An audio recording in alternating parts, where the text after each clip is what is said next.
Assalamu alaikum. I hope you're doing okay. I've got 11 parts. After reading every single Napoleon Hill book I could find, listening to every single audio cassette tape I could find from Napoleon Hill, and reading as many books on the kind of philosophy of success as possible, I've compiled this 11-step video for you. It is 2 hours long. It's 2.5 hours long, but it has 11 steps, 12 steps that you can take. And I would recommend you either watch them all in one go. However, you have to pause the action steps. If you're not willing to take action upon these philosophies, you will not see a single change in your life. I used to have this in my free community, but I thought, you know what? I want to share this with as many people as possible. You can still join the free community, but instead, the free community is now going to be teaching you, inshallah, how to be making 10k per month. So more specific things, and I want to have this on the YouTube channel itself. But Akhi, when you jump in and watch this, get excited because you're going to learn the actual philosophy of success, right? Napoleon Hill has been known to make a lot of millionaires, and Dan Kennedy, the millionaire maker, the what he's called nowadays, takes these philosophies and goes even further with them. So don't just take it from me, take it from every single person that's spoken about Think and Grow Rich being the most important book they've read in their life in terms of entrepreneurship. Take it from the hundreds of books that I've read, and understand that this 11-step philosophy is going to change your life. So watch this seriously with a pen and paper and get started. Inshallah, you're going to see me speak to you, like I said, for 2 hours and 20 minutes. And yeah, Jazakallah khair, enjoy, and inshallah, I'll see you soon. Assalamu alaikum. We're going to look at desire. I mean, this is, I don't know, this is probably my favorite thing to ever talk about. There's a reason for that. It's because desire is the foundation of all successes. If you don't desire something, you genuinely will not get it. It's very hard for me to explain right now, but by the end of this video, I can promise you, Akhi, that you will have a complete understanding of what you want in life, how you're going to get it, and what it means to actually get success. So remember, this is part of the course of the 12 foundations of success, and this is the first one, the foundation of the foundation, which is desire. So when it comes to desire, what we're going to be looking at, inshallah, in today's video is what do you want, understanding what it is that you want. We're going to slightly understand why you want it. We're going to write it out. You're going to have a vision, and I'm going to introduce you slightly to faith, which is going to be the next one. So what is desire? Desire is when men become obsessed with something and they focus solely on that one thing. They almost always achieve it. Alexander the Great had a desire to conquer the East. Mehmed II had a desire to conquer Constantinople. And our Prophet ﷺ had a desire directly given to him by Allah to spread the truth. And great men have great visions, and those visions are extended desires. So great men have great visions, and like I said, those visions are an extension of their desires. So you must have a definite desire before you succeed. The desire to accumulate riches will only come to life if you make it definite, certain, and you persist and stop at nothing to achieve it. Desires may first appear only as a wish, but they can be transformed into burning fires of passion and motivation when you follow the steps laid out in this course. And my promise is that you will achieve what it is that you want in life. You may forget about me, you may forget some things I tell you in this course, but you will never forget these principles and what I'm about to teach you. So Mehmed II conquered Constantinople because he placed that desire in his heart. He defined it, put all his energy towards that goal, his willpower and perseverance, all of them aligned with that goal. And when the Christians, the Holy Roman Empire, when the Christians had blocked off the river, Mehmed made his men carry the ships on land to cross the blockade. And he didn't stop there. Mehmed continued his conquest east to crush the Byzantine Empire completely. And that's the secret, my brothers. To have desire, turning it into a burning desire, and then persisting to make the desire come true. No man who has followed the 12 steps that I will show you has ever failed, and you will be added to that list of successes. Again, going back to what is desire. Desire is what you want. And if you reflect on your life, if you were just to reflect on your life in general, how it is, you will find that you have brought about your predominant subconscious desire. Now, in lesson 9, we'll dive way deeper into the subconscious mind, but just bear this in mind, right? So let's say you love comfort. And since you were a child, you had experiences where the only thing that made you happy was comfort. Comfort may come in the form of sleeping, reading a book, being alone, watching YouTube, etc., etc. And the person who desires comfort lives a life of comfort. Nothing is particularly hard, and they do things to maintain their current reality. And the things you desire already exist in your life. They just take on different forms. This is the symptom of an indefinite desire, a desire that isn't defined properly. The desire that hasn't been defined properly takes on the form that it finds easiest to carry. And this is why writing a vision is so important. I used to get this question a lot. What if my life is the way it is because of what I deeply desire, then why aren't I happy? It's a very good question. And the reason you're unhappy is because you have other desires that you are not fulfilling.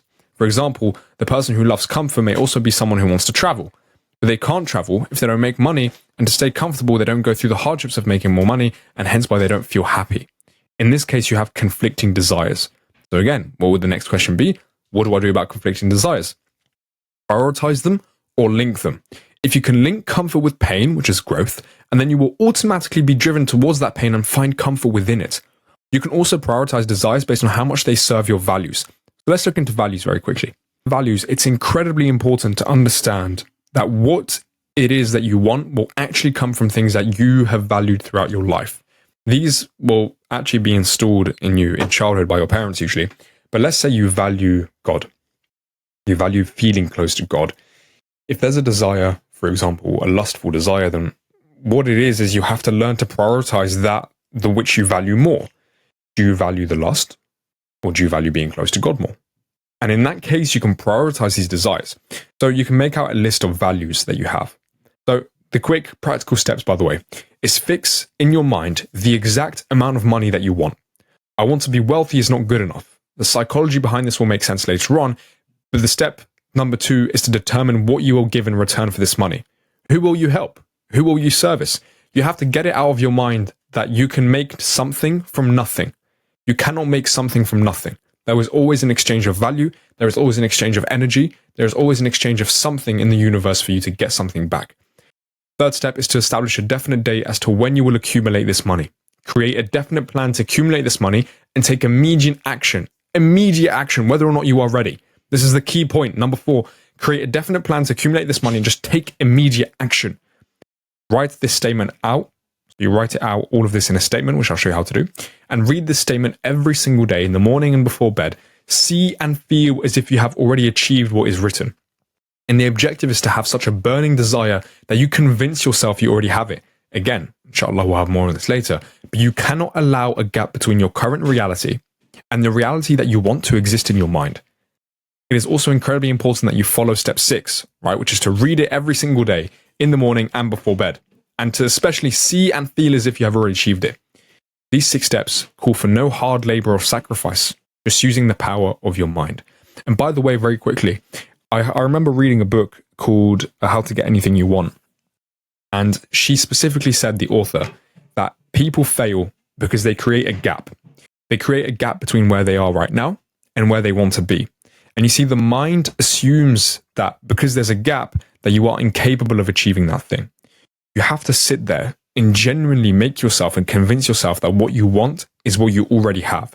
Because the bigger the gap, the less likely you are to achieve it. That's why they tell people not to, by the way, like glorify things or make things bigger than they are, because then you're just creating a separation from you. I'm sure you guys have like probably heard the advice when it comes to speaking to girls and stuff like that. Like, don't put them on a pedestal. It's the same when making money or achieving the goals that you have. Don't put those things on a pedestal. Those things are not above you. They are yours already. And every failure you have lived can bring about an equivalent seed of success. Okay, so we're going to principles here. Allah keeps things in balance. He will balance the good and the bad, meaning all that you think is bad creates a good, and all that is good has the potential to create a bad. And our mission is to focus on the good when there's bad, so to find the good in the bad, and to stay away from the bad when there's good. Right? I hope that makes sense. So people say that nature bends to those who demand of it to bend. And I believe that the man who has a definite desire and stops at nothing to achieve it, in fact, uses nature's power to his advantage. You're not here to control Allah's mulk. It's in his power, it's his domain. But what you're doing is using it to your advantage, the laws that he set out for us. And you must place it into your mind that your thoughts have a power that can bend reality. Just like everything in the universe, your thoughts are energy. And when you have a burning desire for success, the energy that your thoughts create, along with your actions, will leave no choice for the universe but to respond. And God is the most just and most merciful. He does not give to those who are undeserving from those who are deserving. He does not take from someone to then give to someone else. He gives his bounty and favor to those who know and ask for what they want.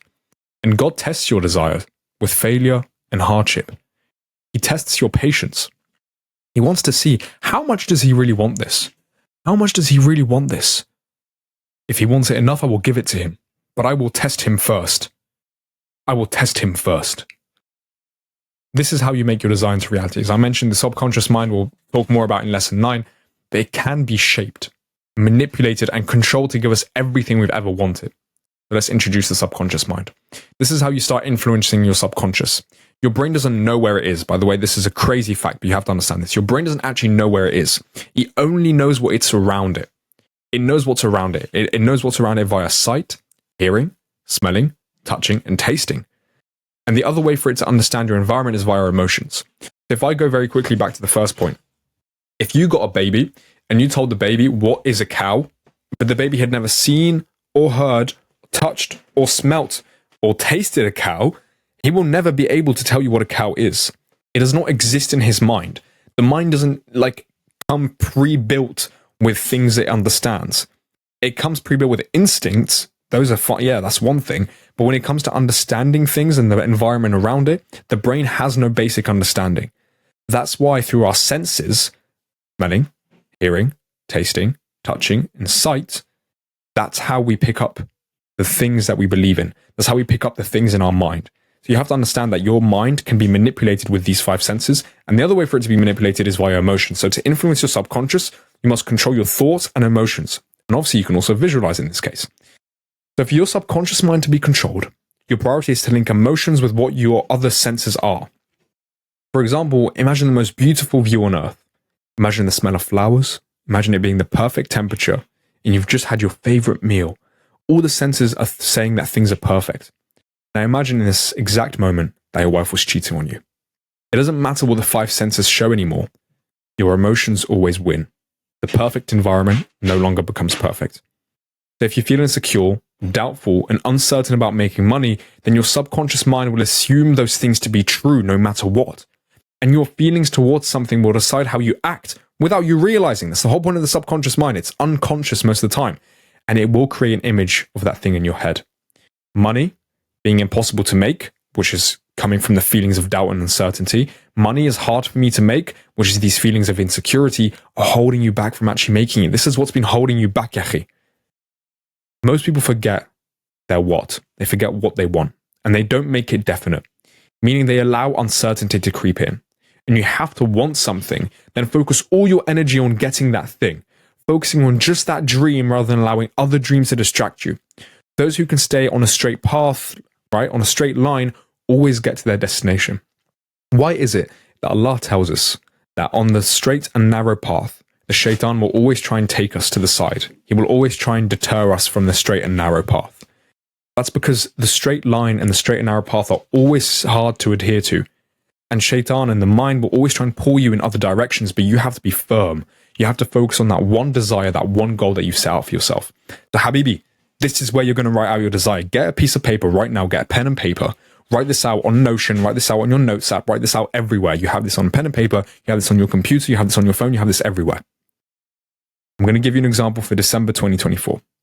By December 2024, I will have in my possession £10,000, which will come to me in various amounts during the interim. In return for this money, I intend to give the most efficient, effective, and deliberate service, which is, and then the service that you deliver, in this case, I'll say, for example, with me, it might be coaching, which is coaching that will benefit both me and my clients. I will render this service in the best possible quality. I believe that I'll have this money in my possession because my faith is so strong that I can now see this money in front of me. And then you insert your reason why. I am doing this to serve my family. I am doing this to create a better life for myself. And then you give your reason why. It doesn't have to be a deep reason, just a normal reason why. And the money is now waiting to be transferred to me at the time and in proportion that I deliver my coaching. Inshallah, God willing. And you want to read it every day, as many times as possible. Every day. And remember earlier, I said you want to feel as if you've already achieved it. A question I used to get is, what do I do if I feel nothing when reading it? It's the way that you read it with emotion that will be significant. You don't have to visualize anything just yet, akhi. You don't have to visualize anything just yet. You'll be able to with practice, and once you memorize and read it as many times as possible, you want to visualize the money in front of you, you want to visualize the peace, you want to visualize the power that you have, you want to visualize the person that you are. But persistence and repetition changes the brain. It molds the subconscious. So you want to read it with enthusiasm. Feel as if you've already accomplished it. Read it out loud to yourself. Your parents might think you're crazy, and that's fine. That's fine. The people you live with might think you're crazy. You want to read it out loud to yourself every single day before going to bed and when you wake up. How do I do that? So how do you read it with enthusiasm? How do you feel as if you've already accomplished it? If I told you, Akhi, that I have a Lamborghini waiting for you in my garage, just come and get it whenever you are ready, you would work towards buying a ticket, flying over and seeing me because you know it is waiting for you. But you also have to understand that God has all these things planned out for you. So read and believe that what you want is what you have, because you might not be able to see it, same way you don't see the Lamborghini that I have waiting for you. You don't see the Lamborghini waiting for you. You've never seen it in your life. But you trust that I have it ready for you, the same way you have to trust that Allah has what you want ready for you. So your action steps in this case, at the end of lesson 1, Akhi, to just write out your definite desire. And I want to make sure you understand this, because if you don't have a burning desire for success, you will not achieve it. Mehmed II, at 21 years old, finished his campaign of conquering Constantinople. Ever since he was a young man, he had the burning desire to reconquer these lands and create a huge Islamic empire. Because he had read on Alexander the Great, he had this burning desire to conquer. And you need to have the same. You need to have the burning desire of becoming closer to Allah, the burning desire of building wealth in this example.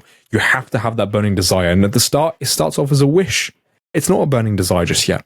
But that's why you have to hold it. You have to persist with it. You have to hold it in your mind, and it will be a burning desire. And I told you, this is one of the 12 foundations of success. This is the foundation of the foundations. And if you don't have this, you will lose. You will not get to where you want to be. Why do you think you aren't where you want to be right now? You're getting closer.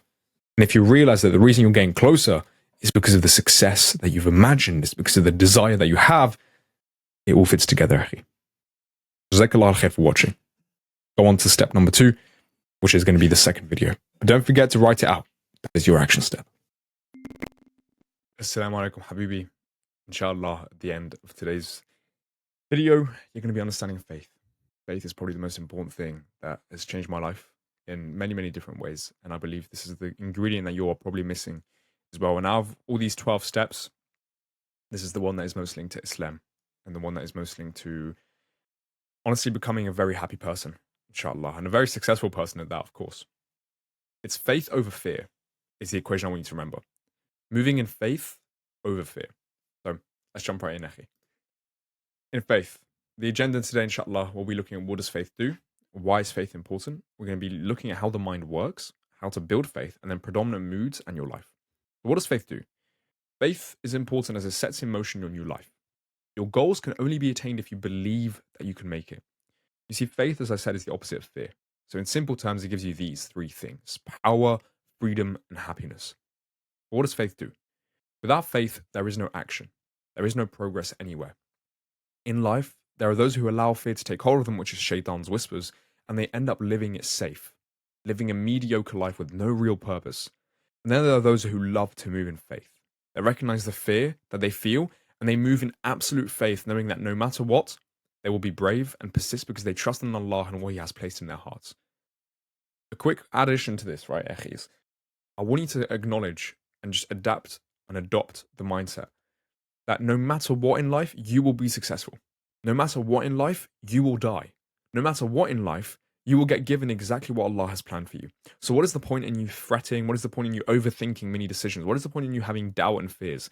What is going to happen regardless. You have to move in faith that it's going to happen the way that you want it, and that you have a part to build in it. Let that sink in with you for a second. You are completely responsible for the life that you live. Of course, Allah is the one that gives it to you. But He doesn't give it to you at random. Some things you don't understand and you might think they're random, but they're consequences of your thoughts and actions. And if you end up moving in fear, you will end up living a life full of fear. A life where shaitan has limited you. If you move in faith, what you are doing is allowing yourself to fully move in the direction that you want to move, no matter what. And faith is the opposite of fear, as I said, right? Think of every situation where fear took a hold of you and stopped you from doing the thing you so desperately wanted to do. Akhi, faith would have carried you. Do you know how many people I speak to in this community, and in general, who say to me, I don't know what business model to start. Habibi, just pick one. It really does not matter. You're not going to become a millionaire or a billionaire with the current business you are making. The likelihood is it's going to be your 4th or 5th business, right? That's what the statistics show. So just get started. Why the heck does it matter? It really, really annoys me just because, I mean, I've been through it myself, so I understand, right? But you have to understand, Akhi, it does not matter. Just move. Why are you scared of such a miniature decision in your life? It's such a small decision. It really is such a small decision. Money is abundant. You can make money in any way you want. You could literally go and cut people's gardens, trim the gardens, trim the hedges. You can go and cut down trees and make money. Like, why does it matter? Such a dumb decision to make. Just pick one and move with it. And if in a year or 2 or 3 years you think to yourself, do you know what? I wish I made a different decision. I'm going to change something else now. Habibi, look at everything you've learned in those 2 years rather than just watching fucking YouTube videos. All right, apologies, probably shouldn't have sworn, but you get the point, right? So when you understand that the equation to having the things you want is be, do, have, you have to be, do the thing, and then have it. You can see that faith comes into transforming the be into the do, right? In the little transition, the be to the do, the little arrow that you see there, that's where faith comes in. And most people wish for success. They create a definite desire, like we spoke about in the first lesson, yet they never achieve any of it. And why is that? That's because they lost faith. And there are certain people that have changed overnight because of taking risks, because of facing their fears, without realizing these people are exercising faith. And when you look at your future self, the person you need to become to achieve your goals, there'll be loads of resistance, right? Like you'll think to yourself and be like, the person I want to be wakes up at 6 a.m. every morning or 4:30 a.m. every morning. The person I want to be wakes up for tahajjud every day, sleeping only 6 hours. There's going to be some resistance, right? It excites you, of course, but there's going to be some resistance. But when you act through faith, there is no resistance. Why? You're probably asking, right? Because you have everything and are capable of everything when you move through faith. Again, let that sink in, Habibi. You have everything and are capable of everything when you move through faith. Another point I want to add to this very quickly, by the way, to hone in the point and help you change your mind and see it the way that I see it, and that every millionaire and billionaire and everyone who's successful sees it as well, right? It's the fact that you already have everything. Generally, you already have everything. Like, inshallah, when you make it to Jannah, you'll see that you have everything there. And you belong in Jannah. You don't belong on this earth. This earth is temporary. It's just a way to test you. In Jannah, you have everything, Habibi. Everything, inshallah. And another point on this is that Allah said, لَقَدْ خَلَقْنَاكُمْ فِي أَحْسَنِ تَقْوِيمٍ. He made us in the best possible way. The best possible way. So you already have the capacity. You already are capable. You already have everything you want. You were created with everything that is perfect. And you diminished it over time through moving in fear. Do you see a baby take exactly what he wants? Do you think he's scared of what someone's going to say? He just takes it. A baby will give his mum a kiss because he doesn't care about the judgment. He doesn't care about anything. Right? Kids are so innocent. Like, for example, if you see like a 5-year-old boy and a 5-year-old girl like give a kiss each other on the cheeks, it's just innocence. They just wanted to kiss. They moved through faith. There is no I don't want like nastiness to it. And the nastiness comes from the fear of so many different things. I'm really trying to help this sink in for you. Everything that is holding you back in your life is because of fear. Everything. And everything you need is revealed through faith. Your true self is revealed through faith. Your true accomplishments happen when you move through faith. In the way of the superior man, the author talks about living just over your edge. And your edge is your comfort zone, marked by the things that you fear and the things that make you uncomfortable. And going far beyond your edge achieves nothing, as it's forced actions of fear to make up for insecurities. You see those people stay up until like 2 a.m. working. Habibi, a lot of them aren't actually doing the work that's important, first of all. Okay. Like the whole hustle and grind culture, a lot of it just comes from the fear of an insecurity, the fear of being judged by people as being lazy. If it generally, like, the best thing you can do in life is get rid of every single fear you have and just move in absolute faith that what will happen, and you're going to work hard towards making the thing that you want happen. And instead of moving through faith, right, which allows you to live across your edge where all desires are, because obviously to have something you need to be, then do, then have, right, as I showed you here. But most people don't do that. And this is where the superior man must live, and your true self lies. Do you really think Allah cares about the money that you make, Habibi? Or do you think He cares about the person that you become in the process? And faith is the tool He has given us to transform ourselves. You see, this is where faith takes you. Your edge is the little circle. Just beyond that is where faith can take you, inshallah, Habibi. And that's why it's important to have faith. Faith is the needle mover. It is you, the true you. You are not fearful. You are not stupid. You are not incapable. You are whatever you want to be. Therefore, your faith is your faith. Your faith in yourself and the fact that you are capable of fulfilling whatever Allah has decided for you to do. Allah is your creator. He knows you best. So don't doubt yourself. If He has given you a desire, then He knows you are capable of it. If all of a sudden you woke up one morning wanting to get married, Habibi, that desire didn't come from you. If Allah didn't want it in you, He wouldn't put it in you. Every desire comes from Allah as either a test. Actually, all of them are tests. I don't know why I was going to say either a test, but it's going to be a test of your faith in every single way. Do you move in faith?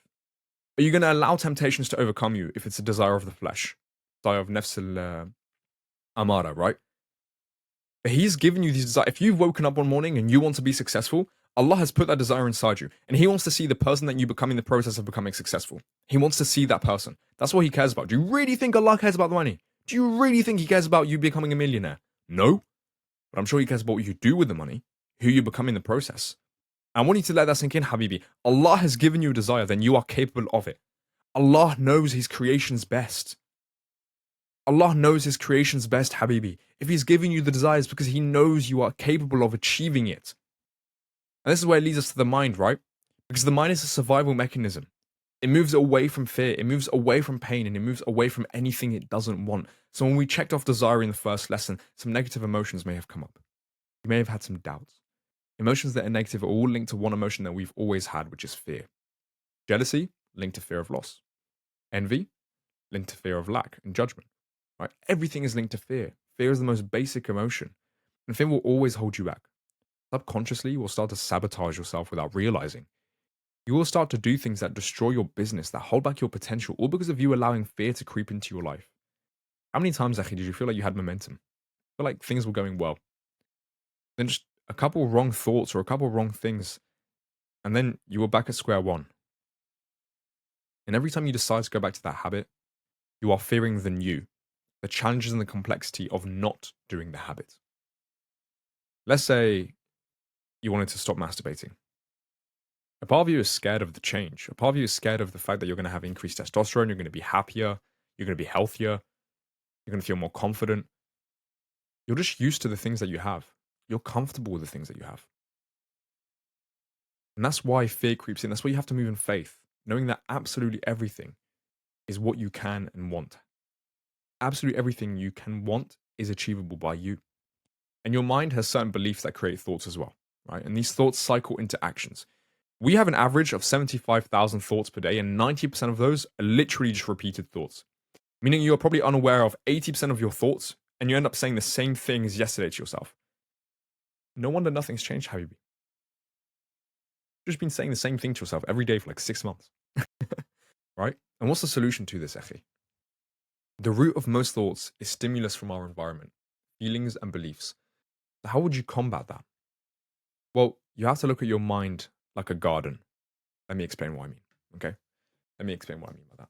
You have to look at your mind as if it was a garden, because it's this garden that you are in full control with, right? This is the garden that you control. This is the garden that you're able to decide what gets planted inside it, what gets taken out. Your garden. So let's wait for it to load. I'll show you. Bismillah. Where the heck is it? Here it is. Bismillah. Okay. The main thing I want you to remember is that you are the gardener. The gardener is the master of their own mind.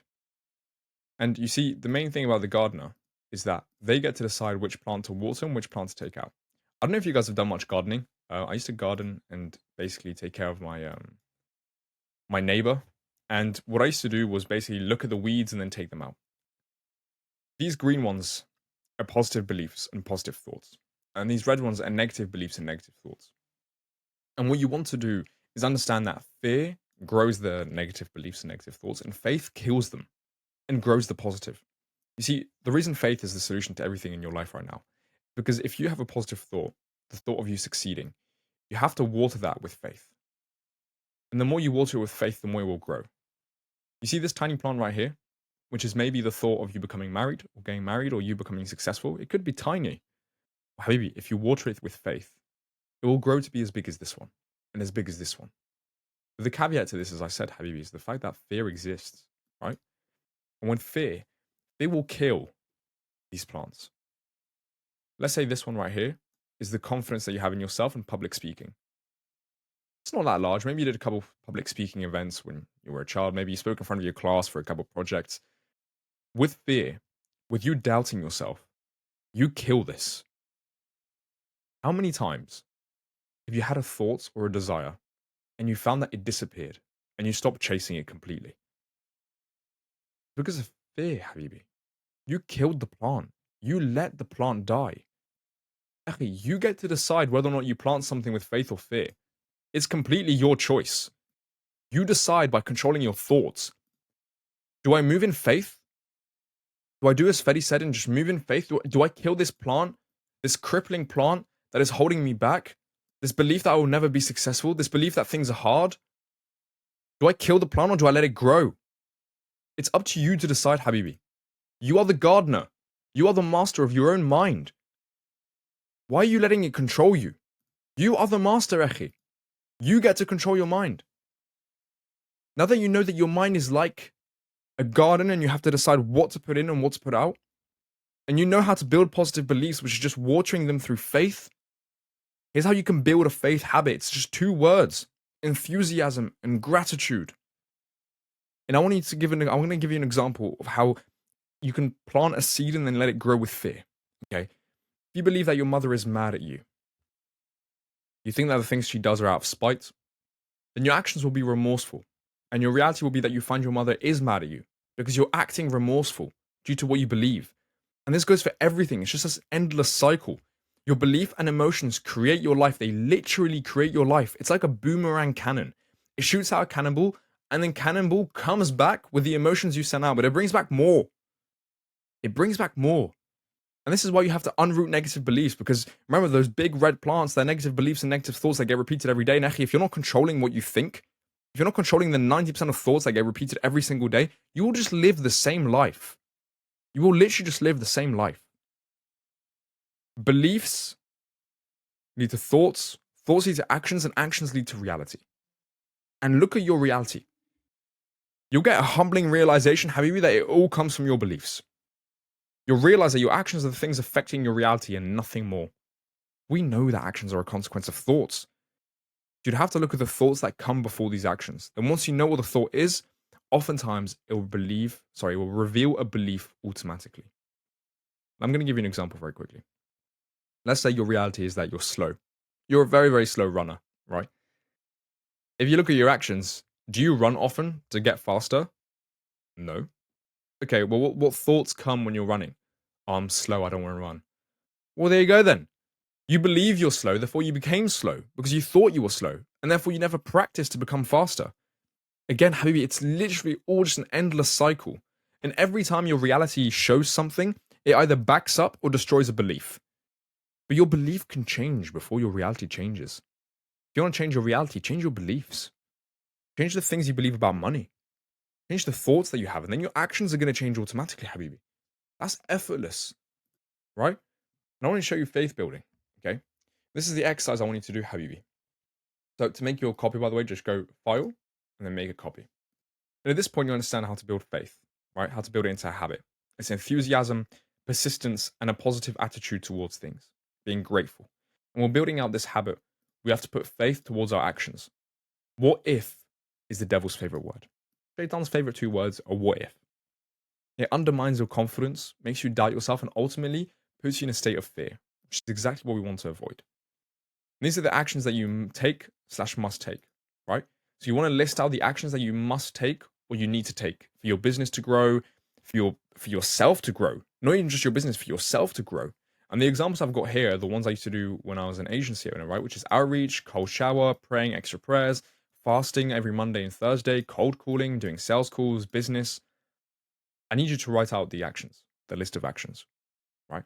These are the examples I gave. This can be pages long. It can be very, very long. Now that we have our actions, write out the what ifs that are holding you back from taking that action. And these are the examples I have, Habibi, right? For outreach, what if prospects reject me, and even if they say yes, I won't sign them on? Even if they say yes, I don't think I'll close them. And then cold shower, what if it feels horrible and I just don't want to do it? It's a very simple thought, but generally, like, before you go on the cold shower, the only reason you don't want to go on the cold shower is because you think you'll feel horrible. And you just don't want to do it. It's that thought. Like, if that thought never existed, you would do it regardless. Like, you would just do it. There would be nothing holding you back. And then the extra prayers, the one I used to get all the time is, what if it takes too much time and there's no point? Again, I'm admitting this to you. I'm showing you what's in my mind. What's on your mind is stopping you from controlling your body, from doing the actions you want to take. What if I don't succeed and everyone judges me and my wife thinks I'm a failure because I can't provide for her? Yeah, I used to think this a lot, right? Because inshallah, I wanted to get married as well. Still do in the process of it, inshallah. But I used to think this a lot. A lot. Right? I used to think that if I failed a business, if I didn't succeed, then everyone would judge me. And my wife would literally just leave me. My wife would literally just leave me. And if I had any kids, they wouldn't respect me. Which obviously isn't going to be the case, inshallah, right? So list out yours. List out your what ifs that come into mind. And P.S., you'll realize how silly a lot of these things are. Just like the cold shower one and the prayer one. What if it takes too much time and there's no point? What do you mean there's no point? Right? Like, what do you mean there's no point? What if it feels horrible? It probably will feel horrible. Right? It probably will. But you'll realize that these are genuine thoughts that we have. They're a bit silly, but they're genuine thoughts that we have. Now, finally, we'll create a statement of faith. And statements of faith will take your action and directly link it to bring you the outcome that you want that we talked about in lesson 1. So, for example, in outreach here, right? Even if prospects don't enjoy my outreach, I know I can bring value to them and change their business. Therefore, it is my duty to outreach to as many people as possible. And look how enthusiastic that is, Habibi. Low key, I kind of want to get back to outreaching as well after I made this like whole thing because I don't know, like just that sentence. Therefore, it is my duty to outreach to as many people as possible because I can bring value to them and change their life. I can change their business. Like, okay, why do you think I make my YouTube videos? Do you really think a lot of the time I'm just there like, oh yeah, no, I want to like this is so fun. No, Habibi. I know how good these are for some people. Do you know how enthusiastic I am sometimes when I make a video? It's of my faith statement that I made around my YouTube videos. That's literally it. If you want to change it, just look at this. Look how enthusiastic this is. And then you do it for yourself. I want you to write out, right, all these things or print out your faith statements and read them every morning until they are ingrained in your mind. And this, Habibi, will probably take 2 months. And I literally know for a fact 90% of you will not do this. 90% of you will not do this. You guys won't do it. And if I knew who you were, I would literally kick you out of this group right now. I would kick you out of the community if I knew who you were. And then you're going to complain to me that your life is still the same 2 months from now. Because you're not doing the things I tell you to do. You're not doing the things that will actually change your life. And by the way, it probably will take even less for a lot of you because you're very smart as well. But 2 months will change your neuro pathways. A sufficient amount for you to see genuine change in your behavior and attitude. Like you will genuinely see in 2 months' time your life change. Because your neuro pathways, which is the part that connects like different thoughts, different parts of the brain, these are going to change completely. They're going to change completely. And you're going to realize, oh crap, I'm not the same person I was before. So, final notes I have, Habibi, is that Allah has everything planned out for you. So what good does it do for you to doubt yourself? Once you set a goal, just have faith that Allah will deliver it to you. If you take the action. If you don't take the action, Allah's not going to do anything, right? Allah has built this universe with order. And He is the most just and the fairest of judges. Meaning He gives to all of those who deserve it. Including you, Habibi. Some of you have this like complex issue thinking, oh, this person isn't Muslim, so he doesn't, like, his money is cursed, he's a bad person. Habibi, he did the fucking work. So calm down, he just did the work. Allah gave him what he deserved, he did the work, Echi. He's an entrepreneur, he did the work. Even Elon Musk deserves the money that he has. Habibi, he did the work. He did the work, like, what would you expect? He moved in faith when there was so much doubt about so many different things. Allah rewarded him for it. He might not reward him with Jannah because he's not a Muslim, but He rewarded him what he deserves because Allah has built this world in order. He's the most just. He's not just going to spite someone because they're not Muslim. He's the fairest of judges. Everyone's actions are going to get judged equally. They're judged in this life and they're judged in the next. So put in the work knowing that Allah has it all planned out for you. Move in faith, Habibi. Inshallah, your to-do list, right, is write out your negative beliefs. The things that I showed you. Okay? And then create the opposite beliefs, the statements of faith. Because like I don't want to outreach becomes I need to outreach. I love outreaching. Because I need to give value to my, what they called, my prospects. And these become quote unquote new affirmations. Right? So write out your negative beliefs. And this may take a while, like I said, Habibi. You're going to have to do it because in 2 months' time, your life will change completely. Create opposite beliefs to negative beliefs in this case. I am slow becomes I am fast. And then write these as new affirmations. Jazakallah khair for watching, Habibi. And inshallah, I'll see you in the next one. Assalamu alaikum, Habibi. We're at lesson 3. So by now, you've got a definite desire. You've got a vision. You've got a vision right now. You know exactly what you want. You also know that you need to move in faith. Moving in faith is going to grant you everything that you ever wanted. So the first step is to define it, and it's to move in faith towards it. Now the third one is self-confidence. Self-confidence comes in many different forms, but just this one right here is to have confidence in yourself. I think this is for you probably going to be one of the most beneficial ones without you realizing. Because self-confidence is something that everyone needs to succeed. Let's jump right in, Habibi. On today's agenda, inshallah, we're going to be looking at a deeper dive into the mind. We're going to be looking at psychological principles. We're going to look at your desire and how to create it, right? This is the first stage already on how to create it already, to get it, see it manifest in your life. Your reality is a reflection, and then your emotions as well. First, let's look at some definitions. What does it mean? What the heck does self-confidence mean? I'm sure you've heard it everywhere. Confidence to talk to girls. Oh yeah. Confidence in talking to large groups of people. Confidence after going to the gym. Probably a TikTok about this, guys. I used to be a shy gamer, and now I'm a bloody confident gazer. Right? You've seen it. Okay. The word gets thrown around all the time. But what is the root meaning of confidence? The true meaning of confidence? What is that? Confidence is to confide in oneself. So basically to trust yourself. Be able to always trust yourself no matter what. And what is the definition of confidence? Why is speaking to girls mentioned?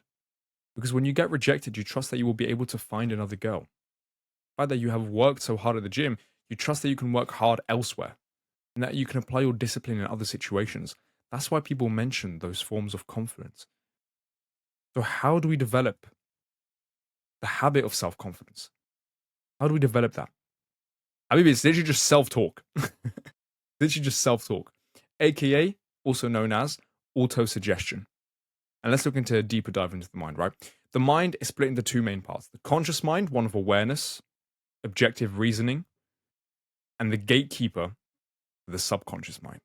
And the conscious mind accounts for 10% of our brain capacity and its capabilities, while the subconscious mind accounts for 90%. I want to give you a quick example, right? I mentioned the gatekeeper. Your conscious mind is the gatekeeper to the subconscious. Inshallah, there's going to be a whole module on the subconscious mind. It's in the bonus section. And what you want to look for, in this case specifically, is the understanding that you do things, 90% of the things in your life, subconsciously. You breathe subconsciously. Your heart beats subconsciously. Without your mind, your heart wouldn't be beating. You're subconsciously allowing your heart to beat.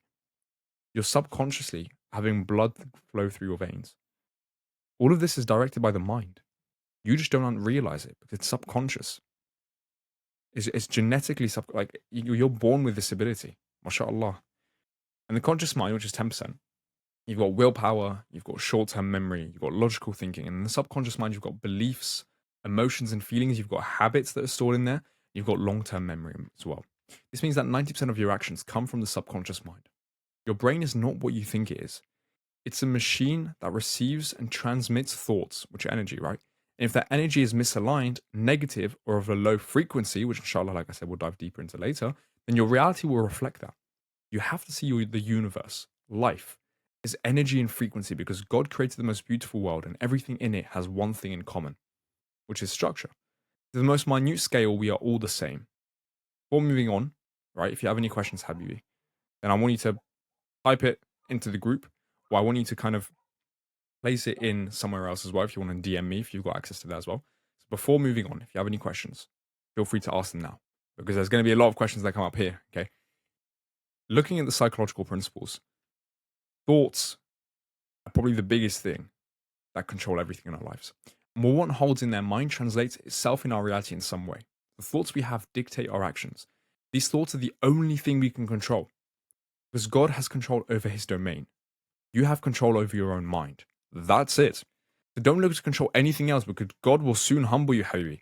Allah will just humble you.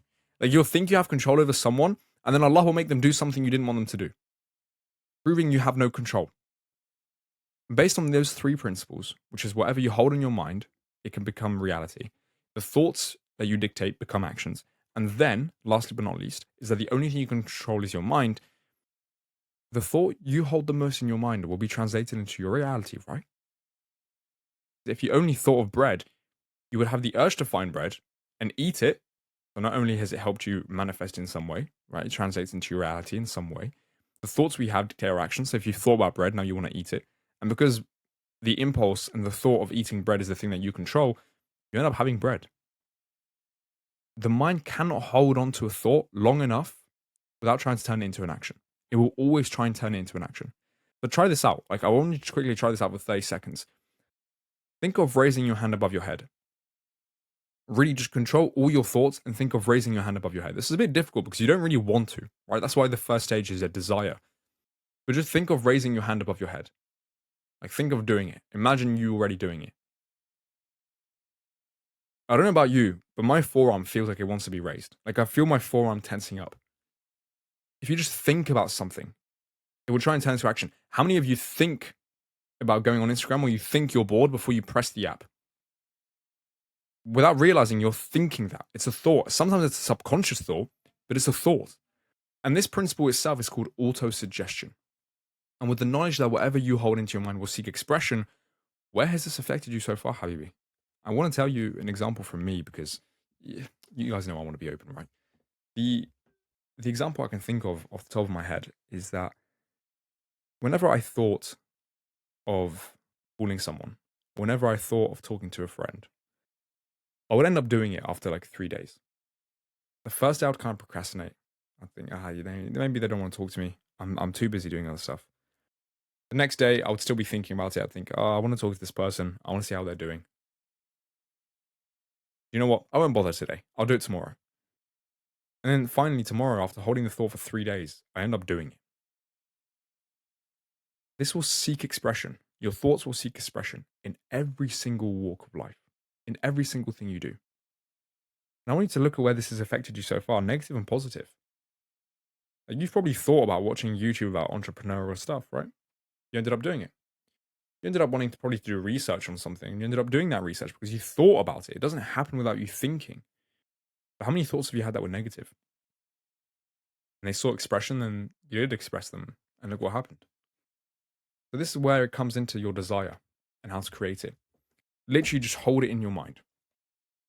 Oh, Habib, why did I tell you to read it as many times as possible? You just hold it into your mind for as long as possible. Become obsessed over this one thing. Pray to God that He helps you get it. Pray to Allah that the path will be shown to you. Because prayer solidifies this desire. And it's only through continuous effort that your goal will manifest into existence. However, it all starts with thought. For example, I don't think about lifting a plane over my head. Therefore, 1, I have no desire of doing it. 2, no plan. And 3, no reason to lift a plane over my head. I do obsess over going to Hajj, eating well and feeling close to Allah. Therefore, my actions resemble those thoughts. When I think of other things, material wealth mainly, then my actions become less aligned with those previously stated. Simply because I think more about the thing, which is money. And I'm not saying they're incompatible, right? If you guys have access to the intentions course, which if you're part of the paid group, then you have, right? I talk about how to align these things with Allah. Like, how do you align the goal of making money with the goal of wanting to feel close to Allah? And this is where you are in life. You are in life exactly where you allowed yourself to think you would be. 6 months ago, you might have had the goal to make 10K per month. Guess what? You didn't think it. You didn't believe it. You are exactly where you thought you would be. You thought you would still be on the journey, stuck. And that's exactly what's happened. That's exactly what's happened, Habibi. Now, you have to create your desire as your standard, your irrefutable way of living and thinking. This is where you have to be disciplined in your thoughts, not your actions. You have to make it a standard. You don't make things standards just by actions, you make them through thought. You think it's a standard. If your goal is 10K per month, you have to make 10K per month a standard. You have to let go of the emotional, charge around. Habibi, it's just money. It's just $10 with 3 extra zeros. Boo-hoo, just 3 extra zeros added on. There's nothing special to it. Your reality is a reflection. Because it does not matter what your reality is showing you. It was created by you in the first place. And your reality changes when these two things change. Your perception of said reality, the thing that you thought, right? And number two, your thoughts. So the perception of the life that you're living and your thoughts around it. And if the reality you have is not the one that you want, that is only your perception. You have to change the way that you see things, change the way you look at your reality. Your misfortune isn't really a misfortune. Everything has to have an opposite. So within your misfortune, there is a fortune. فَإِنَّ مَعَ الْعُسْرِ يُسْرًا. Verily with hardship comes ease, right? Surah Al-Sharh. And your life is simply a reflection of every thought you've had that has turned into an action. Even then, simply just your thoughts without action dictate much of your life. So every thought you've had has turned into an action. Every action has led to your reality. You cannot change the world on the outside without changing the world on the inside. So from within, so without. Remember, Allah has given you control over one thing. So use it. Use control of your mind. Maybe I told you, the whole point of self-confidence is to literally just trust yourself. How can you trust yourself if you're not doing the things you said you were going to do? How do you trust yourself if you're not doing anything you said you wanted to do? And the lack of control of thoughts is to two things. Literally, failure and an empty life. Why would you allow these things to come about? They don't have to exist at all. All you have to do is control your mind. And this is where it comes into emotions, because I hear a lot of people say, yeah, but what if I feel something? It doesn't matter what you feel, right? A quick part on emotions on this is that emotions reflect what your subconscious feels towards your conscious thoughts. Like, here's what I mean, right? I mentioned earlier that the conscious mind is the gatekeeper to the subconscious. So whatever the conscious mind gets stimulated by, which is what you see, what you hear, what you smell, what you taste, what you think, right? Then these things end up going into the subconscious mind regardless. Like if you think them consciously, they become subconscious or they get driven into the subconscious mind. So what you have to do is learn to control the conscious mind. And when you learn to control the conscious mind, you learn to control the subconscious mind. If you tell me you want to make 10K per month, what do you feel? The reason you feel a bit of resistance, the reason you feel doubt is because you've thought of doubt. You've thought of doubt. Consciously, you've thought of doubt. And now it's become a feeling because it's printed in your subconscious. If there's a bit of resistance, and you have to be honest here, then your subconscious is not aligned with you making 10K per month. And you won't make 10K per month. Whatever you feel, you will create. Feelings drive the human psyche. And thoughts precede emotions. Your action step here is incredibly simple. Have your vision and desires always in front of you. If you haven't written them down, you will never succeed in life. If you're someone who's in lesson 3 and still hasn't done the action steps from lesson 1, you will never succeed. I'm telling you now, you will not succeed in life. In your current state, you will not succeed in life. Because all you're doing is mentally masturbating. You're not even taking any action because you still doubt yourself. There is no excuse. I'm literally hand feeding you everything you need. Have your vision and desires always in front of you. What you hold in your mind with a burning desire and definiteness will have to come into life. Because your mind cannot hold a thought long enough without actioning it. If you keep seeing your vision, your mind will make it happen. So develop some positive self-talk, Habibi. Do this consciously using the self-talk planner. The self-talk planner is you writing a sentence about yourself every day. So this is usually the sentence I use, right, for myself. I have the capacity, desire, and potential to turn anything I want into a reality. I trust myself and Allah take me where I want to be. And remember what I said about trust. Remember what I said about becoming self-confident, right? To be able to trust yourself. So when you say you're going to do something, do it. Make it easy for yourself. I'm going to give you an example. If you want to wake up at 5:30 every morning, and you're waking up currently at 9 a.m., make it easy for yourself to start waking up at 5:30. You don't just suddenly wake up at 5:30. Have you wake up at 8:30 for like a week or two. Then wake up at 8 for like 3 weeks. Then wake up at 7 for like a month. Then wake up at 6 for like another month. And then you'll find waking up at 5:30 is incredibly easy. And in the process, you would have become a lot more confident than if you said, I'm going to wake up at 5:30 and then next morning you woke up at 8 or you woke up at 9. Make it easy for yourself, Echi. Make it easy for yourself and you will build that discipline. which inshallah I'll show you how to do, right? But you have to trust yourself, Habibi. You have to trust yourself, right? Self-talk planner. This is the guidelines I use, but write a sentence to give yourself confidence. Write a sentence that gives you this idea that you are confident. Whenever you have doubt, remind yourself you are capable. I have the capacity, desire, and potential to turn anything I want into a reality. I trust myself and Allah to take me where I want to be. Move in faith. As in lesson 2, move in faith. Assalamu alaikum. Welcome back. Akhi, this one is very, very short because, to be honest with you, I think this one's very, very simple. It's called specialized knowledge. I want to walk you through kind of how do you go about learning skills a bit quicker, but kind of the process of learning skills, right? Inshallah, I'm going to have a course that dives way deeper into this. So again, if you're part of the paid community, you have access to that whenever, Habibi. If you're not, feel free to DM me. I'll try and find you a special deal. But point is specialized knowledge. This is something that will boost your success compared to others. Because most people don't go for specialized knowledge. Most people don't get specialized knowledge. They get incredibly general knowledge. Like very, very general knowledge. So let's just jump in, right? Power. Knowledge is not power. You've probably heard that so many times. Your parents probably told you, right? Knowledge is not power. Knowledge is useless if it does not serve a purpose. You know what's going on in the world today? Ooh, this knowledge is nothing but useless knowledge when it comes to your desire. And look, I'm probably going to get some of you guys saying, well, yeah, actually, Fedi, well, what about what's happening in Palestine? Habibi, I'm not saying that it's not good to know. I'm saying it serves no purpose for you unless you can use it, which is what I'll be teaching you today, right? And knowledge is only power when it is specialized knowledge, when it's knowledge that can be applied. Take a psychologist who wants to go into neuroscience. If they knew about geography, how useful would this information actually be? Not at all, right? The only way for this psychologist to pursue their desires with specialized knowledge itself. And specialized knowledge is power. People pay for specialists. Specialists solve big problems. Specialists learn what they need to learn to get what they want.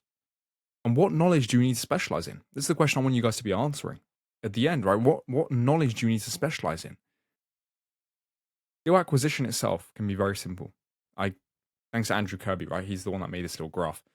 Now we know what skills you need to specialize in, right? So pause the video if you don't know what skills you need to specialize in.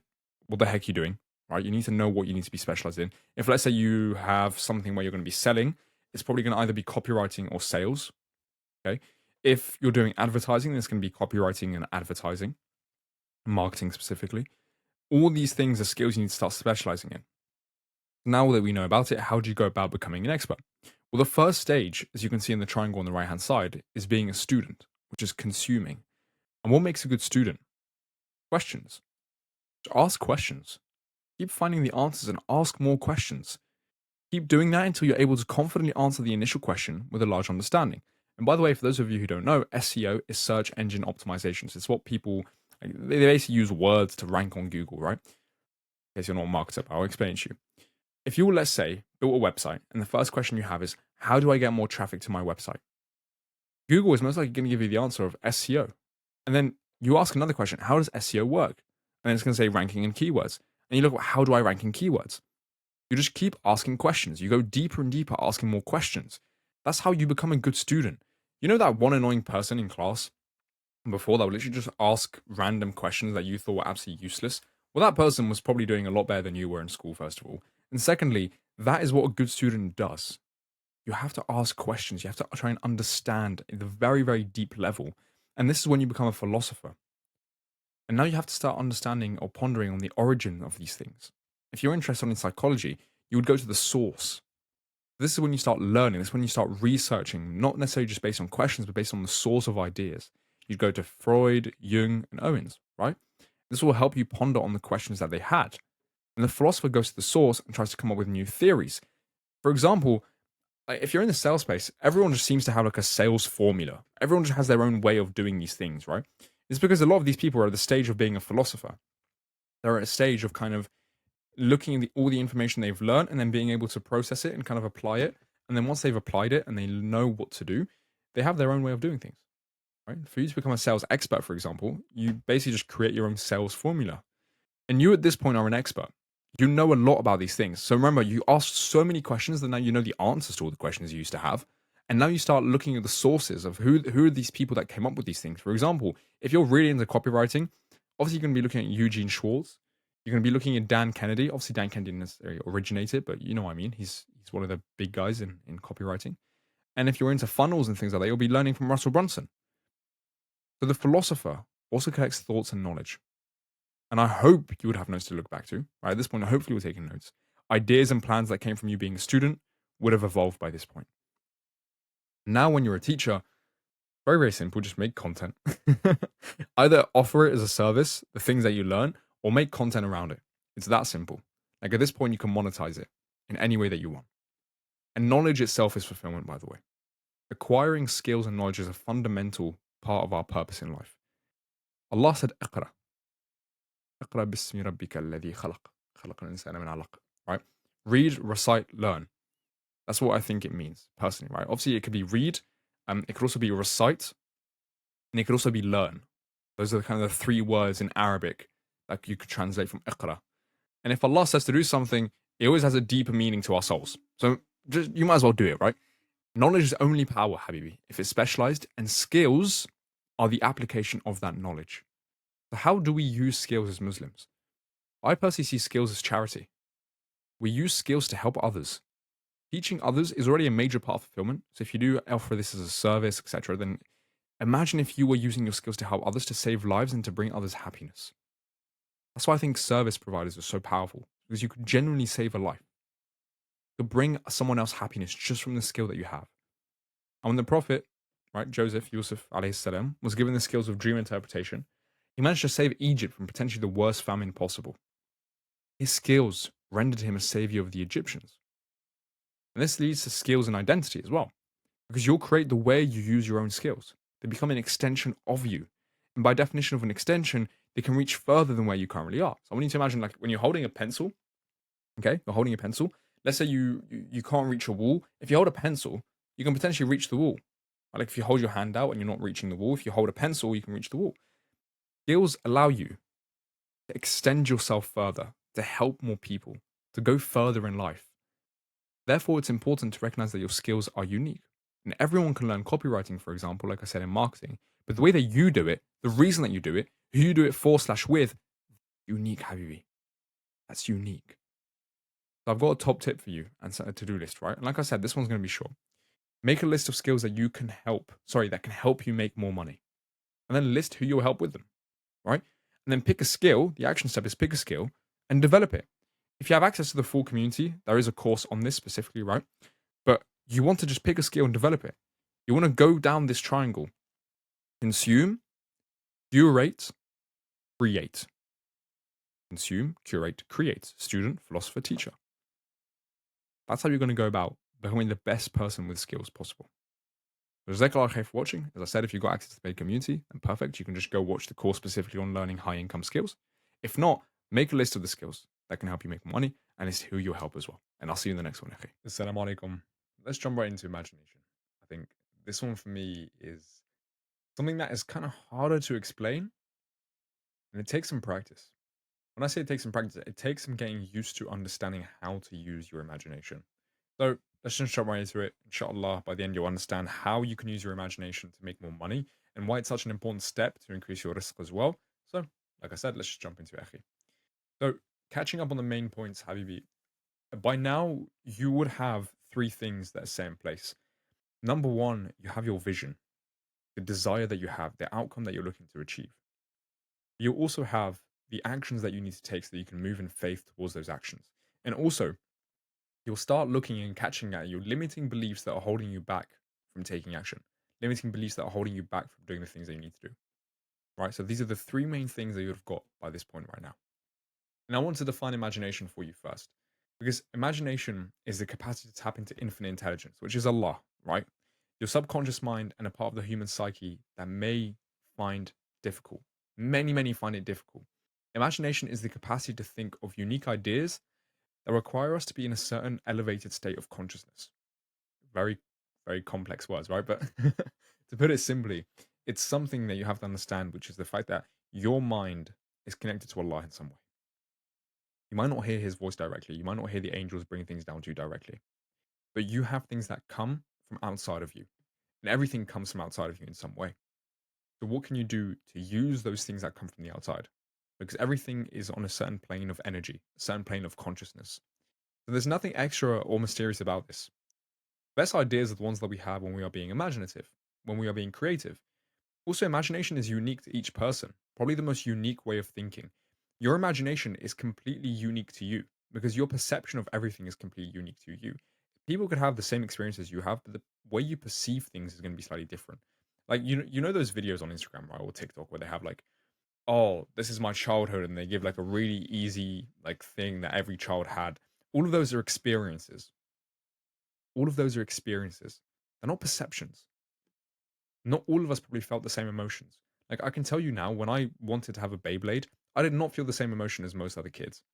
I couldn't afford Beyblades, not the good ones at least. I literally, yeah, actually, you know, I'm not going to go deeper into it, but you get the point. I would literally not have the same perception as someone else who watched that video as well. So the only way for there to be a shared imagination is through love. All right, but let's then get back to money in this case. Money and imagination are incredibly powerful because the worst type of man is the one who does only what others tell him to do. The man who doesn't think for himself will find himself with mediocre results as well. So, if the man who only does what others tell him to do, he will never succeed. Guys, like, the reason I've left a lot of these things kind of blank is just so that you understand a lot of this thing is going to come from just you and your ideas and your imagination. Genuinely, it will literally just come from you and your imagination. Like, imagination is the sudden inspiration and motivation, business ideas, and confidence that we all feel, which is all linked to ideas in some way. I can't explain it to you. Like, you guys could follow everything I tell you to do, and you'll have a level of success. But the next level of success is going to be attained when you guys start relying on your own imagination. You can't just rely on mine, for example. And you can't rely on, let's say, Alex Hormozzi's, or you can't rely on Hamza's, or you can't rely on all these people's. So, inshallah, there's be like a little bonus section underneath this, and you can watch it on YouTube, the video. It's weird to watch me while I'm teaching, right? But this is the best I could summarize the ideas of the sixth sense in terms of imagination. So, when it comes to the sixth sense, the things that we kind of feel without knowing, those gut instincts or those kind of extra ideas that we get, Habibi, just watch the video. It will make sense there, right? So, how do we go about building imagination? As mentioned in the video, it is incredibly important that you never ignore these thoughts and intuitions. You want to build upon them while they are present. There are so many ways to build imagination, Echi. So many ways to build imagination. The way I like to build imagination the most is through visualization. If you don't build a vivid imagination, then you won't be able to imagine the new life that you want, right? If you look at it this way, it's like the more vivid the imagination, the more vivid the visualization, which is basically you closing your eyes and using your mind eye, which is the eye that you have in your mind, right? For you to be able to picture things, to imagine things. The more vivid the visualizations are, the quicker you'll be able to build your new reality. And remember, this is all from the principle of auto-suggestion, which is the fact that thoughts and ideas and things that go into your mind end up turning into actions. So subconsciously, if you give yourself the fact that you believe things to be true, or that you believe the things that you are seeing to be true, then they are more likely to happen because you can see the action that you'll take. You'll start thinking with the actions that you can take. When you close your eyes, create an image of what it is that you want. Focus on the five senses as much as you can. Focus on the hearing, smelling, tasting, seeing, and feeling. Because the vision that we had written down in lesson one, hopefully by now you should have memorized it if you're watching this a couple days or a couple weeks afterwards, but maybe you haven't, and that's absolutely fine if you're watching this in the same day, right? But at some point, you'll become very, very familiar with it, to the point that you are starting to read it quicker and quicker. And I want you to close your eyes after reading the first paragraph and see what you are describing. Imagine what it would be like if your goal was achieved. Where would you be? What would you be doing? Would you be opening your bank account to see the money, or is your location enough of a testament of your success? Are you going to be in Thailand, Bali? Are you going to be doing Hajj? Where would you be, Echi? You have to look at yourself as the artist. You have to use your imagination to create your new reality. The better you can imagine it, the more you can believe in it, and the more your subconscious will be imprinted with these new visions. And remember, 90% of our actions come from the subconscious. So 90% of your actions are going to be dictated by the things that you see.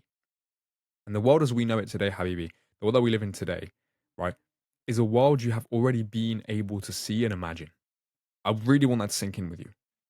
Believe it or not, we live based on our memories, and our brain does not create new memories without having based it on previous experiences. Without you have to see something first for you to actually be able to do it or to imagine it. So something I like to give as a little tip in terms of auto suggestion, which you guys would have seen in the bonus section of the last what's it called, last module, right? Is that you have to be able to see the things that you want. If you've never seen a Ferrari, how the heck are you supposed to imagine yourself in a Ferrari? You won't. You won't, right? It's that simple. And everything you see is everything that will come again. The brain is cyclical in its nature in regards to its imagination. The things you end up seeing are the things you end up doing, the things you end up doing, the things you end up seeing, and the things you end up seeing, and the things you end up doing, etc., etc., etc. Like it just repeats itself again and again. And your vision is your destiny. Because God has given us the capacity to fully control our mind, and therefore we should utilize this to the best of our ability. If you're allowing negative memories to replay, negative thoughts and negative scenarios, then your mind will recreate it into your life. This is the cycle of the mind. It gives life to whatever comes in and whatever stays inside. And life is completely in the head. Completely. When we look at the world, it is solely based on our beliefs and our thoughts. Your reality is the translation of what you believe and think about. Therefore, you should imagine the reality that you want.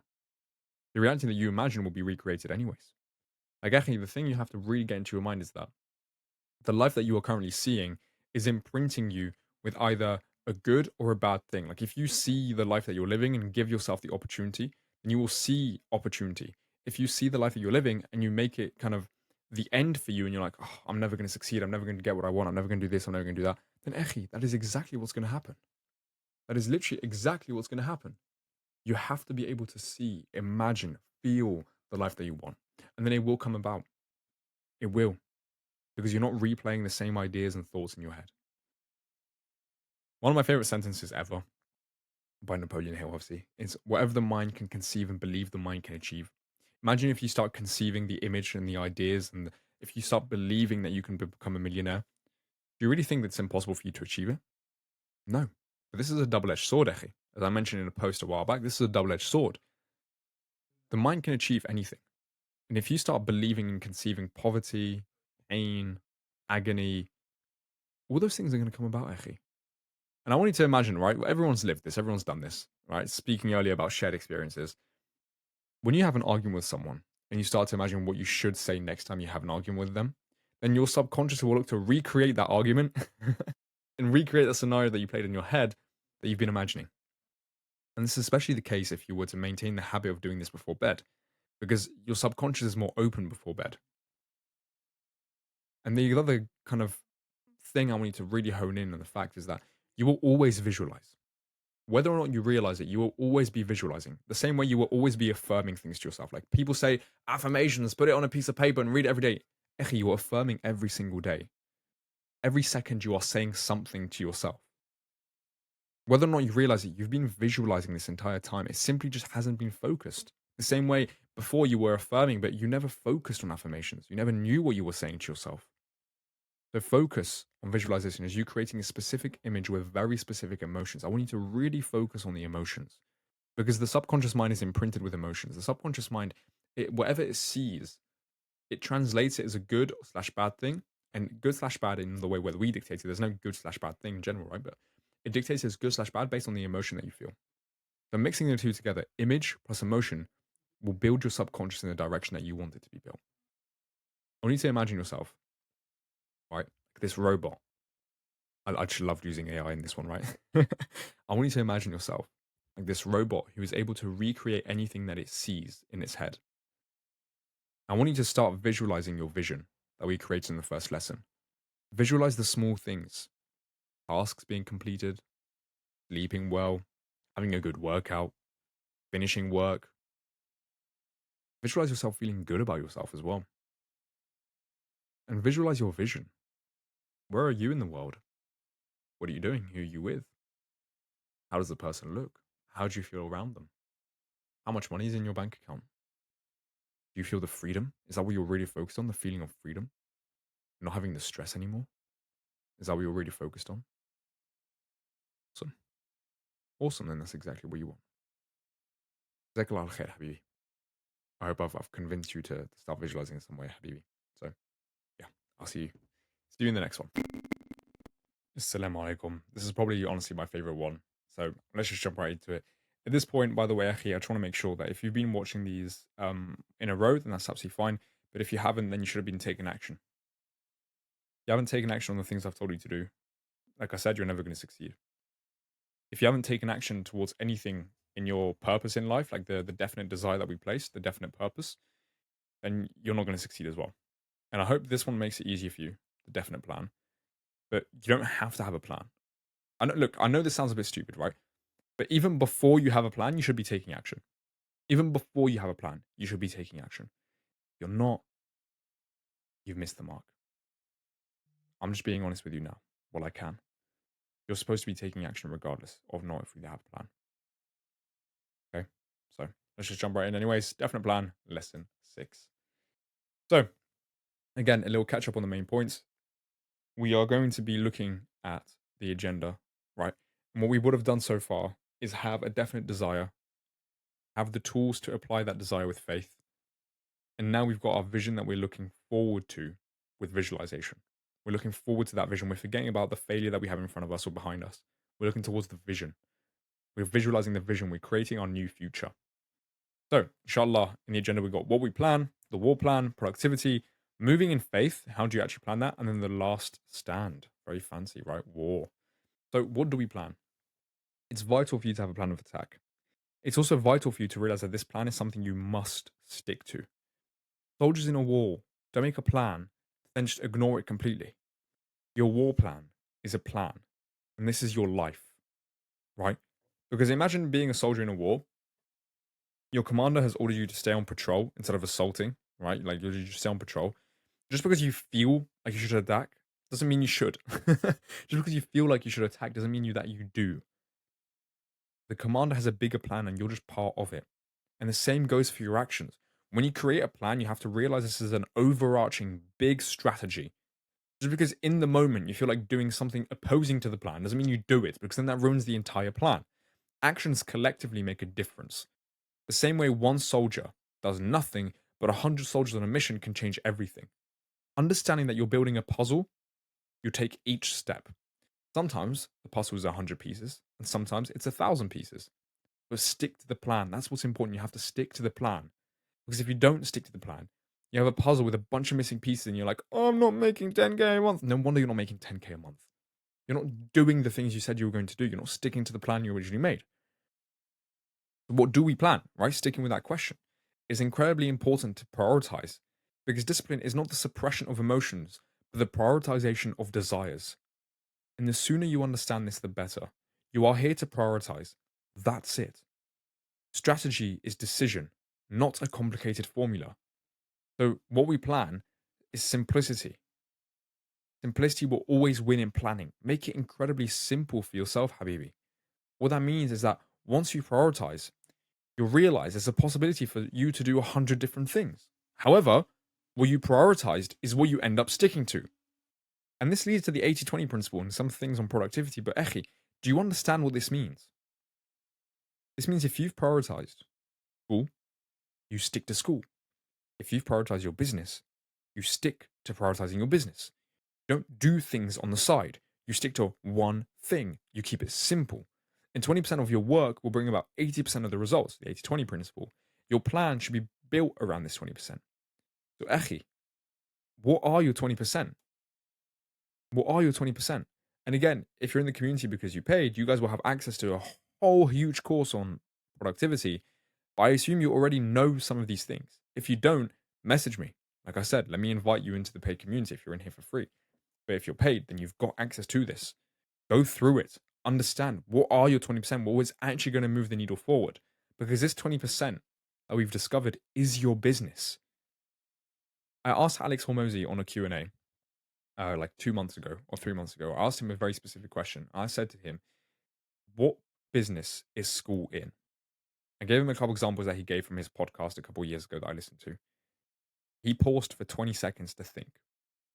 And he gave me 4 sections: traffic, conversion, and then retention. No, delivery and then retention. These 4 things make up, for example, the business I'm in. So these are the 4 things I'm focused on: traffic, conversion, and then actually delivering the thing that I promised, and then retention, retaining people. Your routine should be structured around this 20%. So my routine would be structured around, let's say, traffic. And you have to ask yourself, when do you work best? And my answer to you will be, I don't care. The best work is done in the morning. If you're a night owl and you're watching this, Habibi, it doesn't matter that you're a night owl. It really doesn't matter. You can completely change your circadian rhythm so that you wake up in the morning feeling refreshed. And like I said, we have a whole productivity course made by a horse in the community that you can join with the exclusive link, right? But I will share the prioritization module as a bonus in this, okay? So as a bonus next to this one, so lesson 6 bonus, you'll get a little prioritization module so you can understand better, right? But let's talk about your perfect day. Because the perfect day, the best way to do it is to time block your day. So here's my example in my calendar and a sheet I used to plan my day. So this is the sheet I used to plan my day, Habibi. As you can see right here, I would basically have the time that I would want to wake up, the things I would do for the first hour, right? It's usually around 30 minutes. For example, let's say reading the Quran. And then if I'm waking up for Fajr, and I don't have it on here, but wake up for Fajr beforehand and then go back to sleep and then wake up for this. And then I would have work, just work. And it would be specifically my 20%. And you see on this, Habibi, right? You've got the rating, you've got the hours, you've got focus, which is undisturbed work, and you've got the output, which is the productivity done. I'll explain these in a second. But you want to time block your day. You're not spending at least 1 hour, just 1 hour, doing the most important thing that's going to help you run your business and make more money, then what are you doing? You're basically not running a business. Like if you're building a website, baby, your business has got nothing to do with a website. You don't need a website. Just because a client asks you on a sales call, oh, I didn't see your website, they don't care about your website. That is literally just an excuse to say, I don't trust you. They don't care about your website. You have bigger issues than a bloody website. Okay? So, time block. What are you going to do during the day and stick to it? Remember, this is your overarching plan. I recommend you do this the night before, by the way, right? But this is your overarching plan. This is your overarching plan, the idea that you have. This is what you're aiming to stick to. This is what you're going to get you. Well, this is what going to get yourself to success. So, if you look at the productivity inventory, give yourself 3 things you're going to do. Okay. And watch the module, like I said, on prioritization, because this is going to make more sense. But these should be the 3 priorities of the day. And how was today a win? Well, I want you to ask yourself, how was today a win? And I want you to list 3 things how today was a win. Ooh, I don't know why. That's not where it is. Okay, never mind. Let's just put it back. You want to ask yourself, how was today a win? Right? How was today a win? Let's try it here very quickly. Boop, boop. There you go. How was today a win, Akhi? And then give yourself 3 reasons why today was a win. 3 reasons. And don't make them like something you can't control. For example, you can't say, today was a win because I made $1,000. Say today was a win because I closed a deal that was worth $1,000. Make it about what you did, the actions that you took, right? And then look at one thing how you could improve. And then say the distractions. What were the distractions on that day? The time that you were distracted, let's say at 9:30, you started going on Instagram, and the activity itself, watching reels. Because this is going to give you this. How many hours did you do your 20%? How many hours did you do the things that are priority? And you can look on here. You're like, yeah, at 6 I did, yeah, 6:30 I did this, 7 I did this, 7:30 I did this, 8 I did this, 8:30 I did this, 9 I did this, 9:30 I did this. And then focus. Focused undisturbed work. How many hours did I do that were completely undisturbed? You give yourself a percentage. Out of these hours, how many were focused? And then the output itself, the productivity done. Did I do everything in my inventory? This is either going to be 33, 66, or 100%, right? How many of these 3 things did I do? It's going to be 0, 33, 66, or 100%. And then you give yourself a rating. This is going to be your emotion rating. It's not just going to be based on these things necessarily, it's going to be your emotion based rating. But you can do it based on these things, right? Focus, for example, on undisturbed work. You could maybe say that, you know what, today I did 100% of my work undisturbed, but I only did 33% of the things I said I was going to do. So what would that be? That would be around like 70%, 65%, right? 65% rating. So this is what you want to use every single day. Plan things, Echi. Plan things. And if I go on my calendar, for example,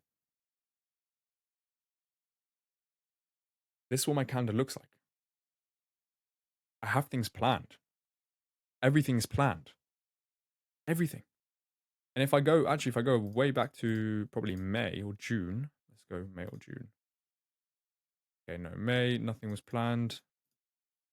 April, oh, I got rid of the ones in April and May and everything. But I planned my days since then, right? Ages ago. So this is the new plan that you see now that I'm using right here, right? What I used to also have is gym. Like I'd make a time specifically for the gym. But this is the plan I stick to. Now, when I look at my day tomorrow, for example, we go today. If I look at my day tomorrow, I've got the role play at 10 a.m. and then nothing else. So when I look at my day planner that I'm making, I put the role play in at 10 a.m. and then the rest of it is going to be deep work. That's it. Same with the deep work here, right? Walk and do some deep work. That's it. That is literally it. You plan this and you stick to it. Because I need you to understand, Echi, that if you don't stick to it, you will not end up making it.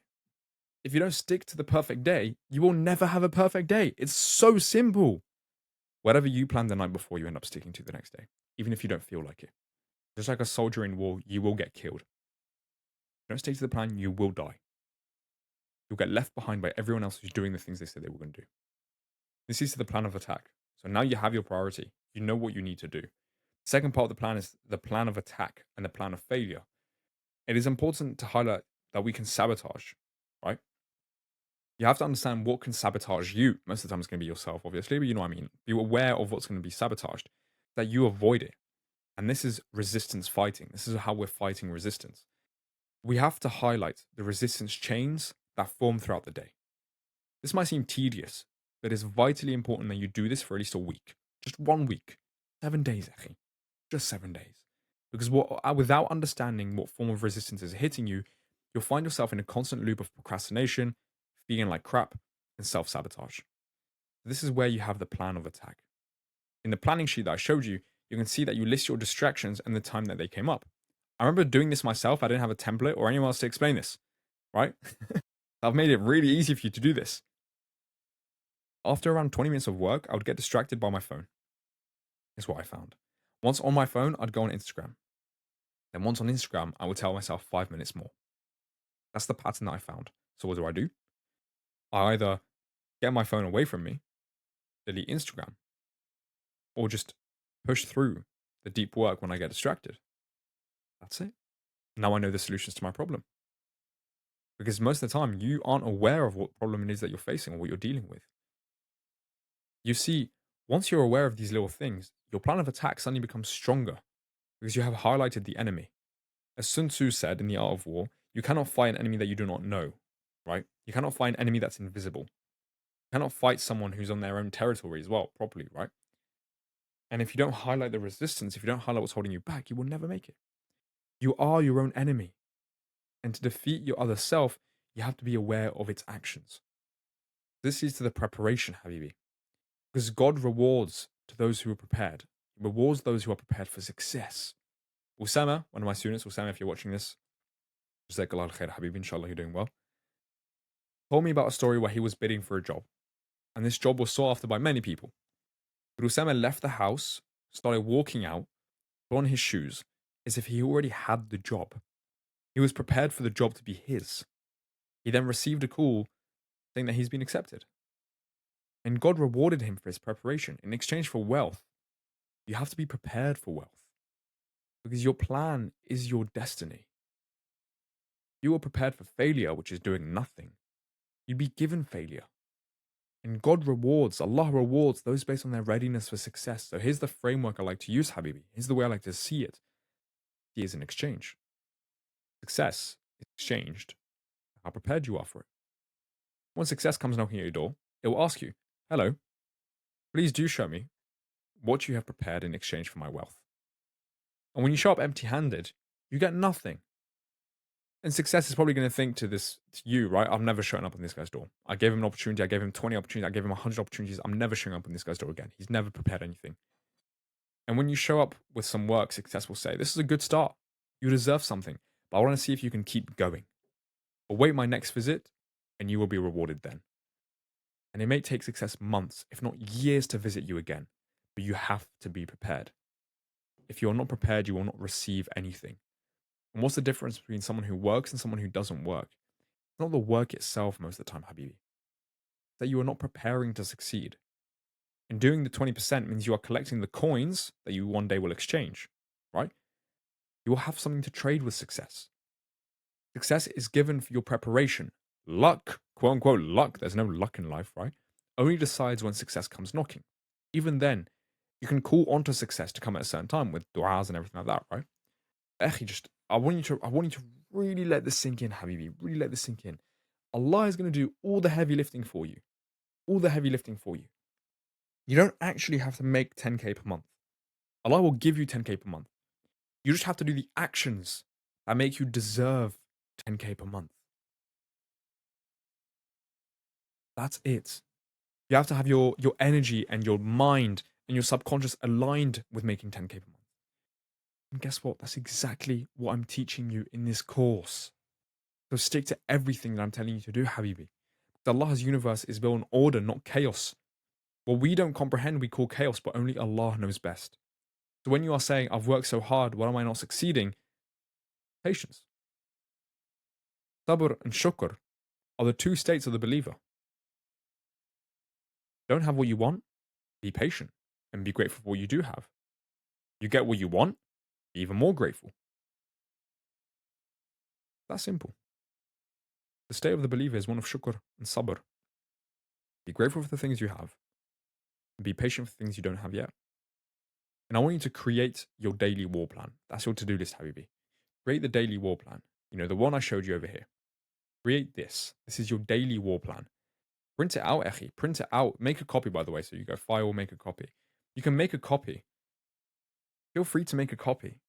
Print it out. I would definitely recommend having this in front of you every day, printing it out. You print out, 100 pages? I put it all in black and white so you don't have to pay much for ink or anything like that, right? It's going to cost you like 0.02 pennies or something like that. It's not going to cost you a lot to print it out. Or just write it out, right? You can delete these parts and just write it out. Let's say walk. And then what are you doing next? You're doing deep work, right? Deep work. You can do that. But just plan this, Habibi. Every single night, plan it. Plan the day that you have ahead of you. This will change everything for you. I promise you that. This will change everything for you. Because the reason you haven't been successful is you haven't been prepared for success. You haven't been doing the things you need to do. You can't be shocked you haven't got the things that you want. You haven't been doing anything that you're supposed to do. So look, inshallah, Habibi, I'll see you in lesson 7, the next step. Jazakallah khair. So after the last lesson, Habibi, you better be hyped up to take massive action. You better be. So let's just jump right into it. Massive action. There's nothing else to it, right? So inshallah on the agenda today, we'll be looking at how to apply faith further than what we already know. Dealing with resistance, and obviously in last lesson, we kind of understood how to deal with resistance in some ways, but we're going to be looking at resistance and journeying through your blizzard. Then, inshallah, looking at procrastination and the sniper approach. So, applying faith, but going further. At this point, you should have started applying faith. You should also have a plan ready for your daily actions from the last lesson. Take the outcome and just throw it out the window. And the reason I say this is because you're going to put faith in yourself and your capacity to take action, not on the achievement of the outcome itself. Habibi, I've been making you obsessed with the vision, and you're going to be obsessed with the vision. But you are the important aspect of entrepreneurship, not the money or the freedom. It's you, the person that you become. Like I said before, you think Allah really cares about the number in your bank account? No, He cares about who you are. And there is no way to avoid the judgment of Allah. One thing we'll be judged on is our intentions, another is our actions. When you spend time doing nothing, no matter your intention, you've allowed yourself to slip into fear, comfort, and sabotage. And the shaitan will always whisper, but the choice is always yours. So start looking at your actions as micro choices that either please or don't please Allah. This is how you take faith even further, right? Then place faith in Him. Place faith that He will help you take the action, give you the benefit of that action too. All you can do is control your mind and actions, Habibi. So let go of this kind of pain that you hold on. Oh, I haven't achieved what I want, Habibi. The achievement itself isn't what matters. What matters is you. What matters is the action that you take. So control your mind and your actions. And that's all you need to. Allah will bring you whatever you want, Echi. He will. Inshallah. So just have faith in the fact that you can take the actions and take those actions. And the resistance chains is something you really have to understand. Because last lesson we looked at resistance chains and how to recognize your other self-sabotage. But now this should be enough. But for those that want to take it further, this is what I'm going to tell you about resistance chains. Look at yourself as a malleable sword. You are only dulled by not being sharpened. And once dulled, it's harder to cut through life. Imagine the resistance as an active dulling. There's no only one won't hurt or it should be fine. So what I mean by that is when you say, if I go on Instagram just for 5 minutes, it'll be fine. Or it won't hurt, it's only 5 minutes. Echi, imagine you're a sword. Every action you take that is based on fear, based on laziness or bad habits, you're dulling the sword. You're taking away its sharpness. And if the sword is no longer sharp, then guess what you're doing, Habibi? You're just making yourself less able to cut through life. There's just being sharpened or being dulled. There's nothing else. It's very binary. You're either being sharpened every day and becoming even stronger, or you're being dulled. And again, Echi, it's always your choice. You have to look at it through a blizzard. And everything you want is on the other side of a blizzard. So let me show you what I mean. Everything you want, Habibi, is on the other side of a blizzard. Okay, let's find it very quickly. It's going to be somewhere here. Bismillah. Here it is. Everything you want is on the other side of a blizzard, right?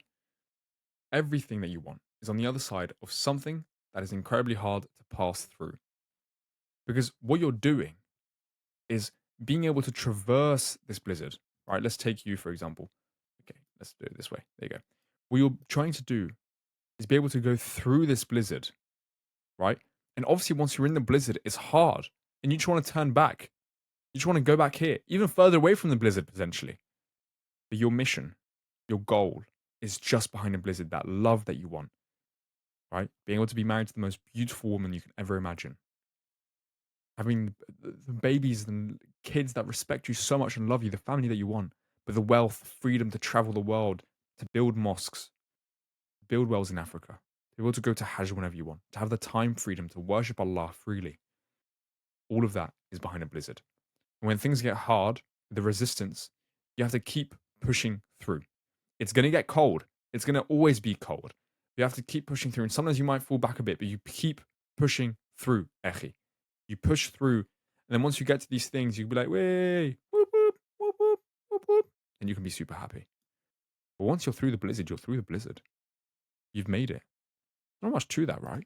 Once you're through the blizzard, you're through the blizzard. Everything you want is on the other side of a blizzard, Habibi. That's why when I talk about the resistance, you have to allow yourself to be cold. Accept the fact that you're going through a blizzard. Don't expect it to be easy. Expect the resistance to come up. Why do you think I'm teaching you how to reprogram your subconscious mind so that it becomes easier than it could be for others? So that you have an edge on others. I think this is why procrastination will just derail you in this blizzard. In my opinion, most of the time, procrastination comes from uncertainty. It comes from not knowing exactly what you should be doing. And at this point, you will have created a plan, inshallah, right? So you'll know what actions to take. And you know, inshallah, where they are taking you. And if you do procrastinate, here are 3 steps that I personally take, Echi. So at this point, right, the uncertainty is gone because you know exactly what you need to do. So I've already fixed that for you. We've fixed that together, Habibi. What are the 3 steps you can take if you're just waking up in the morning, you're feeling like you've got resistance? Istighfar, of course, right? It sounds weird, huh? It does a bit sound weird sometimes. But usually when we procrastinate, it can be due to a feeling of hopelessness. And when you feel hopeless, it's because you have temporarily lost faith. Not necessarily in Allah, but in your blessings, in your capacity, and in your abilities, maybe even in your vision. Maybe you've lost faith in those. So say astaghfirullah, mean it.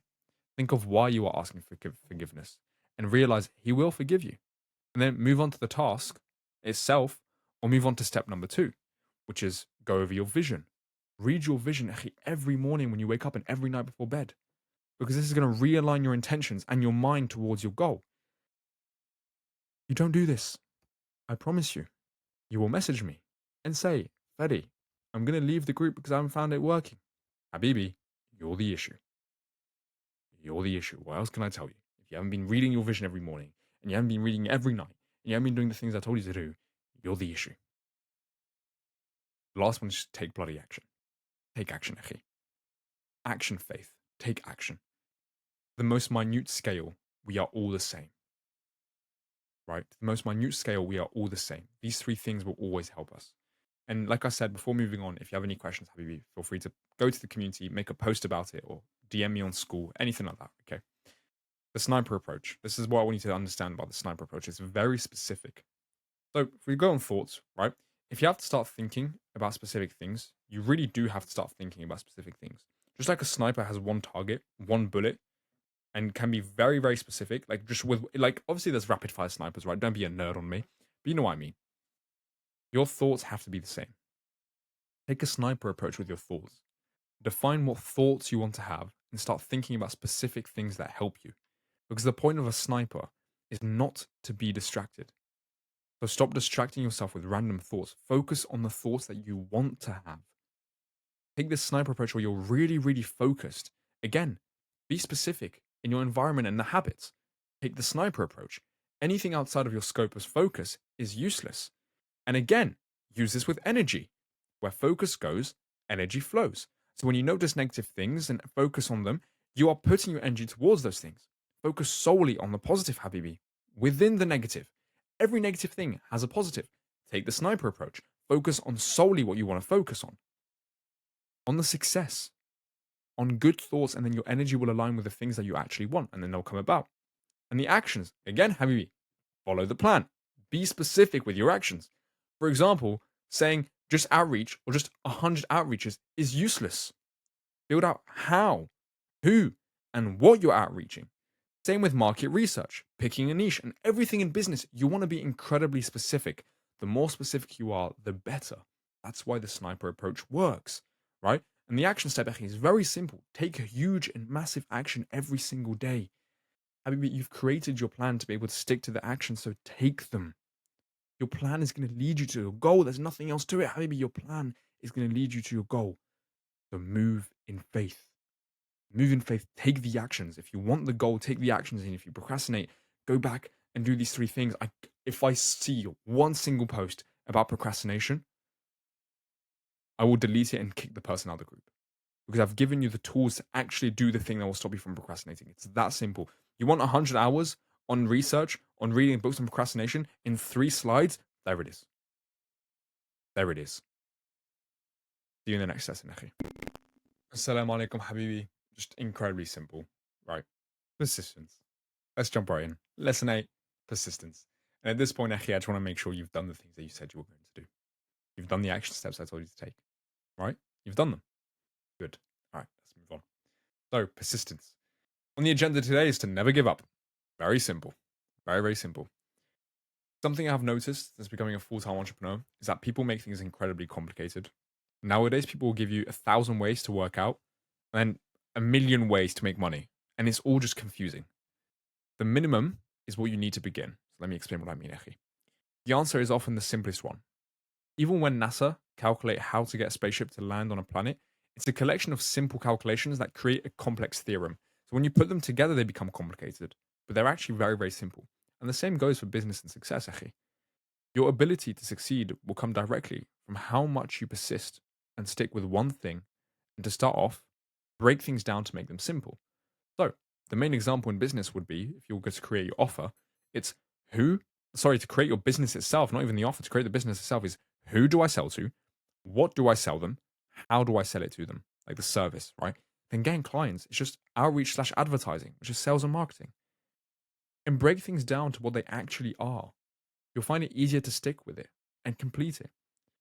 And this is why people struggle to be persistent with things, is because they make things really, really complicated.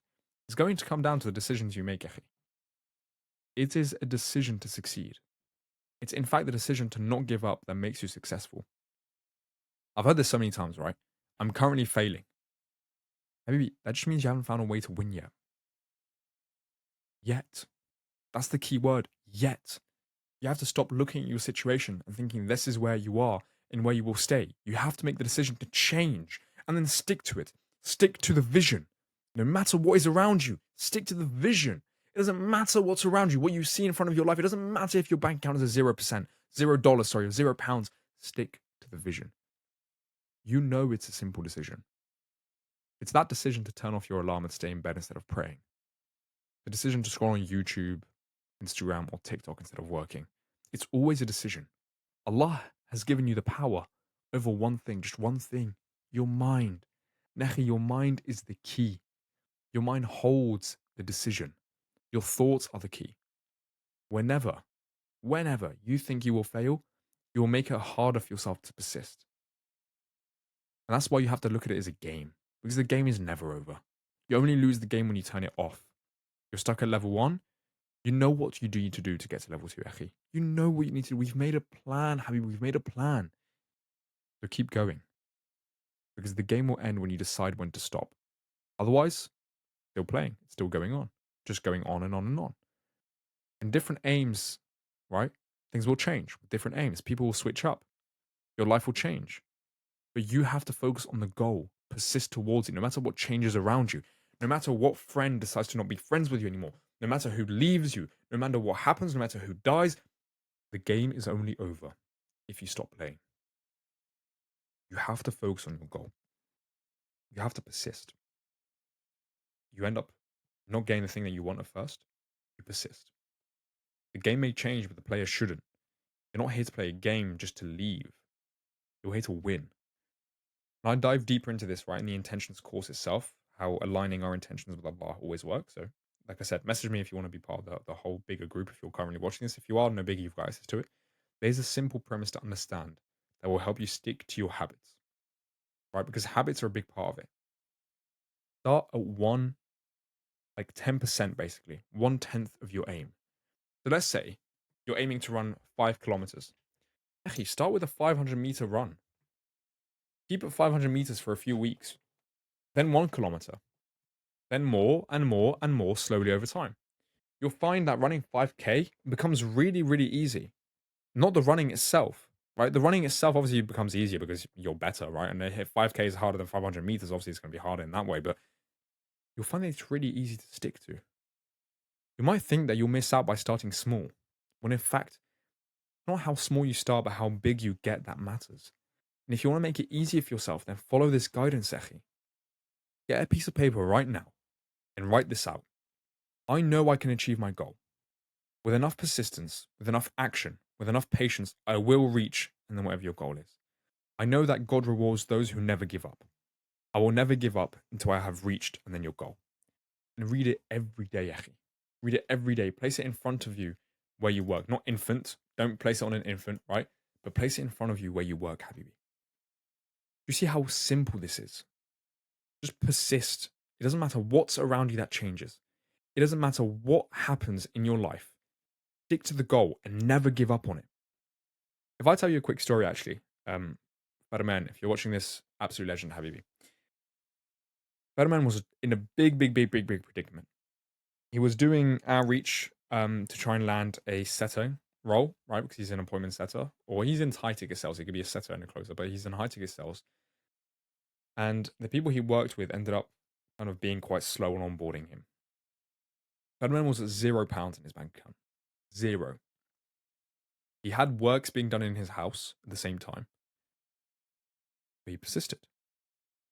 He stuck to it. He didn't stop. And now, Fedi, Habibi, has a setting and a closing role. If he had given up, stopped outreaching, stopped trying to do the work, stopped trying to improve himself, then he wouldn't have made it. Do you know how many people I see leave the community sometimes? I try to understand why. Obviously, because I want to improve the community in some ways. If I saw someone leave and then just gave up and thought to myself, this isn't worth it, this isn't going to work, then obviously it would never work, would it, Akhi? You have to persist. You have to make it the best it can be. Because you have to be obsessed with this vision. You have to have faith in the fact that you can do it. Not just achieve the vision, what I told you last time, right? But the fact that you will take the actions. You can do this. So get a piece of paper and write this out right now, Akhi. And inshallah, I'll see you in the next lesson. Assalamu alaikum. This is probably one of the second, maybe my second favorite one. Yeah, I think my second favorite one. The Mastermind Alliance. Ooh, sounds fancy, right? It is very, very fancy because that is the group that you are in. The group that you are in is a Mastermind Alliance. I know, pretty cool, huh? I'm going to teach you why it's so important to have a Mastermind Alliance.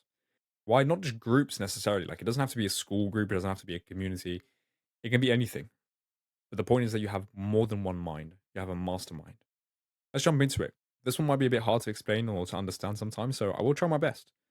But if there's anything that's confusing, again, you can always put it in the community. Let me know. So, the Mastermind Alliance. On the agenda today, Habib, we're going to be looking at the shared frequency, collective thinking, and then a couple of examples that I think are going to be really useful to hone in the point. So, the shared frequency. I want to give you a warning. I need you to be open minded. Not that kind of open minded, don't worry. Not gay people should be accepted in Islam. Don't worry. Not that kind of open minded. Just open minded enough to fully immerse yourself in the things I'm about to share with you. Up to this point, you may have already known some of the principles I've spoken about, but now things evolve. Now things get a bit more complicated. The universe itself, the things in the universe are a collection of things that vibrate. These things vibrate at certain frequencies. And with the law of the universe being balance, all things attract to one another and repel one another. And to go further, everything that exists must have a frequency.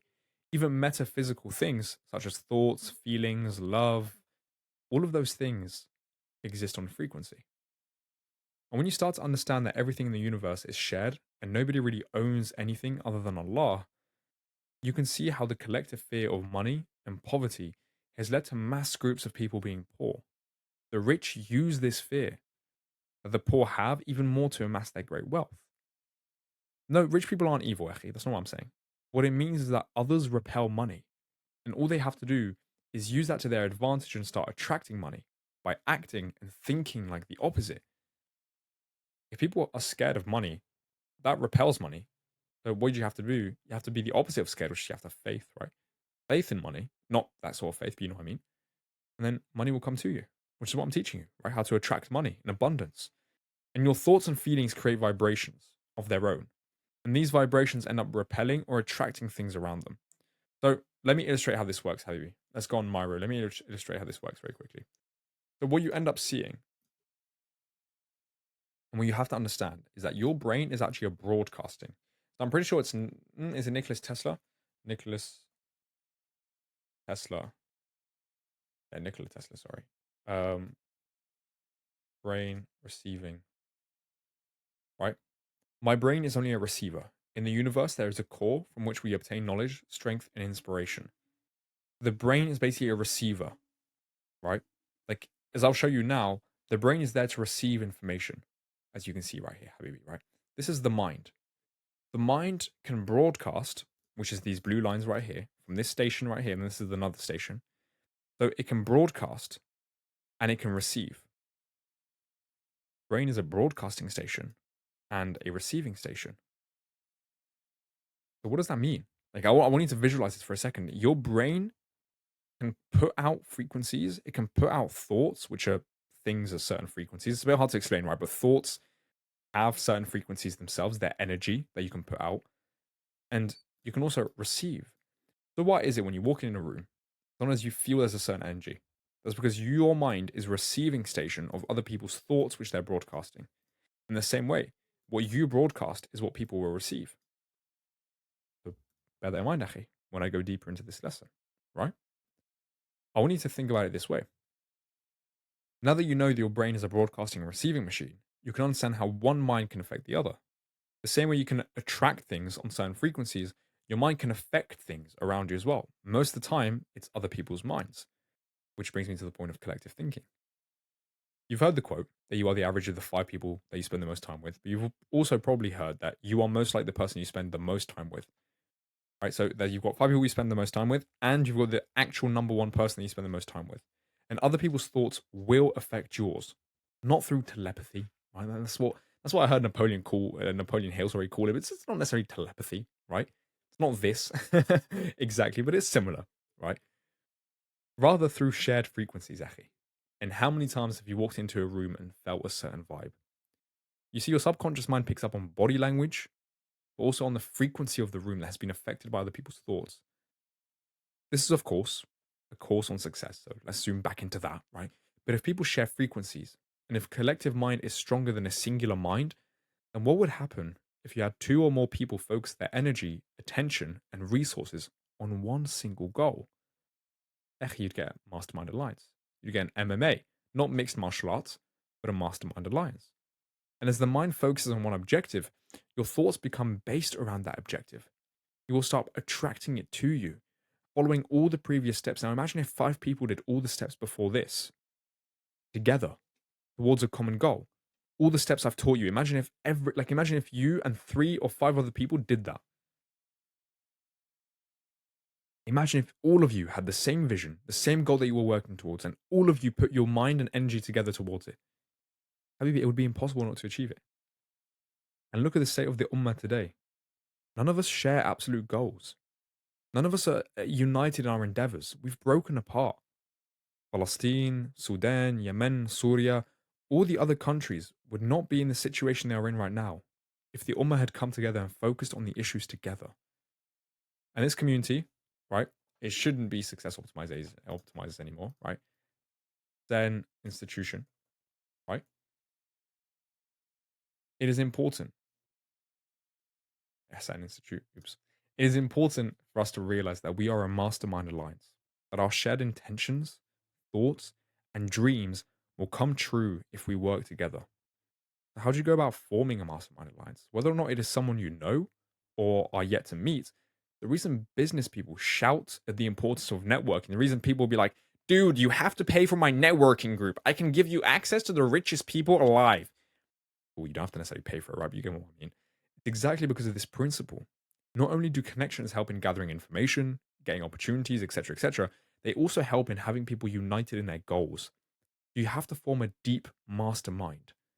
This doesn't mean forming a business partnership, but it does mean speaking to at least one person once a week with those who are wanting to achieve similar things to you. If you're an agency owner, for example, speak to other agency owners, share ideas, help each other, hold nothing back. This isn't your competition. You guys are working towards a similar goal, but it's not your competition. You will find great success, all of you. And if you haven't been convinced yet, Habibi, let me show you some examples, Akhi. So this is W.C. Clement Stone's. He obviously, because he made his wealth from what's it called, insurance. It's not really halal, but you know what I mean. Like, it's still a great person in a lot of ways. And you've got Napoleon Hill as well, right? W. Clement Stone and Napoleon Hill formed a mastermind alliance, which not only got Hill out of a sticky situation, right, financially, but it aided in both these businessmen's accumulation of wealth and helping hundreds of thousands of people learn about things such as positive mental attitude. They even wrote a book together, actually. Stone was already a self-made billionaire, and Hill was lacking direction, but knew what he wanted to do. So working together, they had absolute direction, and they had succeeded. Like, these guys came up with a book. They came out with like a course. Back then, you can like get videotape courses, right? Now you get a course like on school, on Kajabi, on like all these other things on YouTube. But back then, they had like videotape courses. These guys amassed millions from working together. Like, could have Napoleon Hill done it by himself? Potentially, but it would have taken ages. Could W. Clement Stone done it by himself? Yeah, but he didn't have the charisma that Napoleon Hill had when talking. Together, they made it work. And one that you probably know more about, right, is Buffett and Munger, right? Charlie Munger and Warren Buffett. Warren Buffett and Charlie Munger both had the same goal when forming Berkshire Hathaway. They had both obsessed with investing. They had both obsessed with their goals, and they had both reached them together. They thought alike, and both would tell you that without one another, they would not have had so much success. Like, if you look at what Warren Buffett was saying when Charlie Munger passed away, like, if he didn't have him, he wouldn't be where he was today. They wanted the same thing, and by working together, they managed to skyrocket their success a lot faster. And then you've also got me and my friend Roos, right? Lecamus and Van Ries. Me and my friend Roos are another example.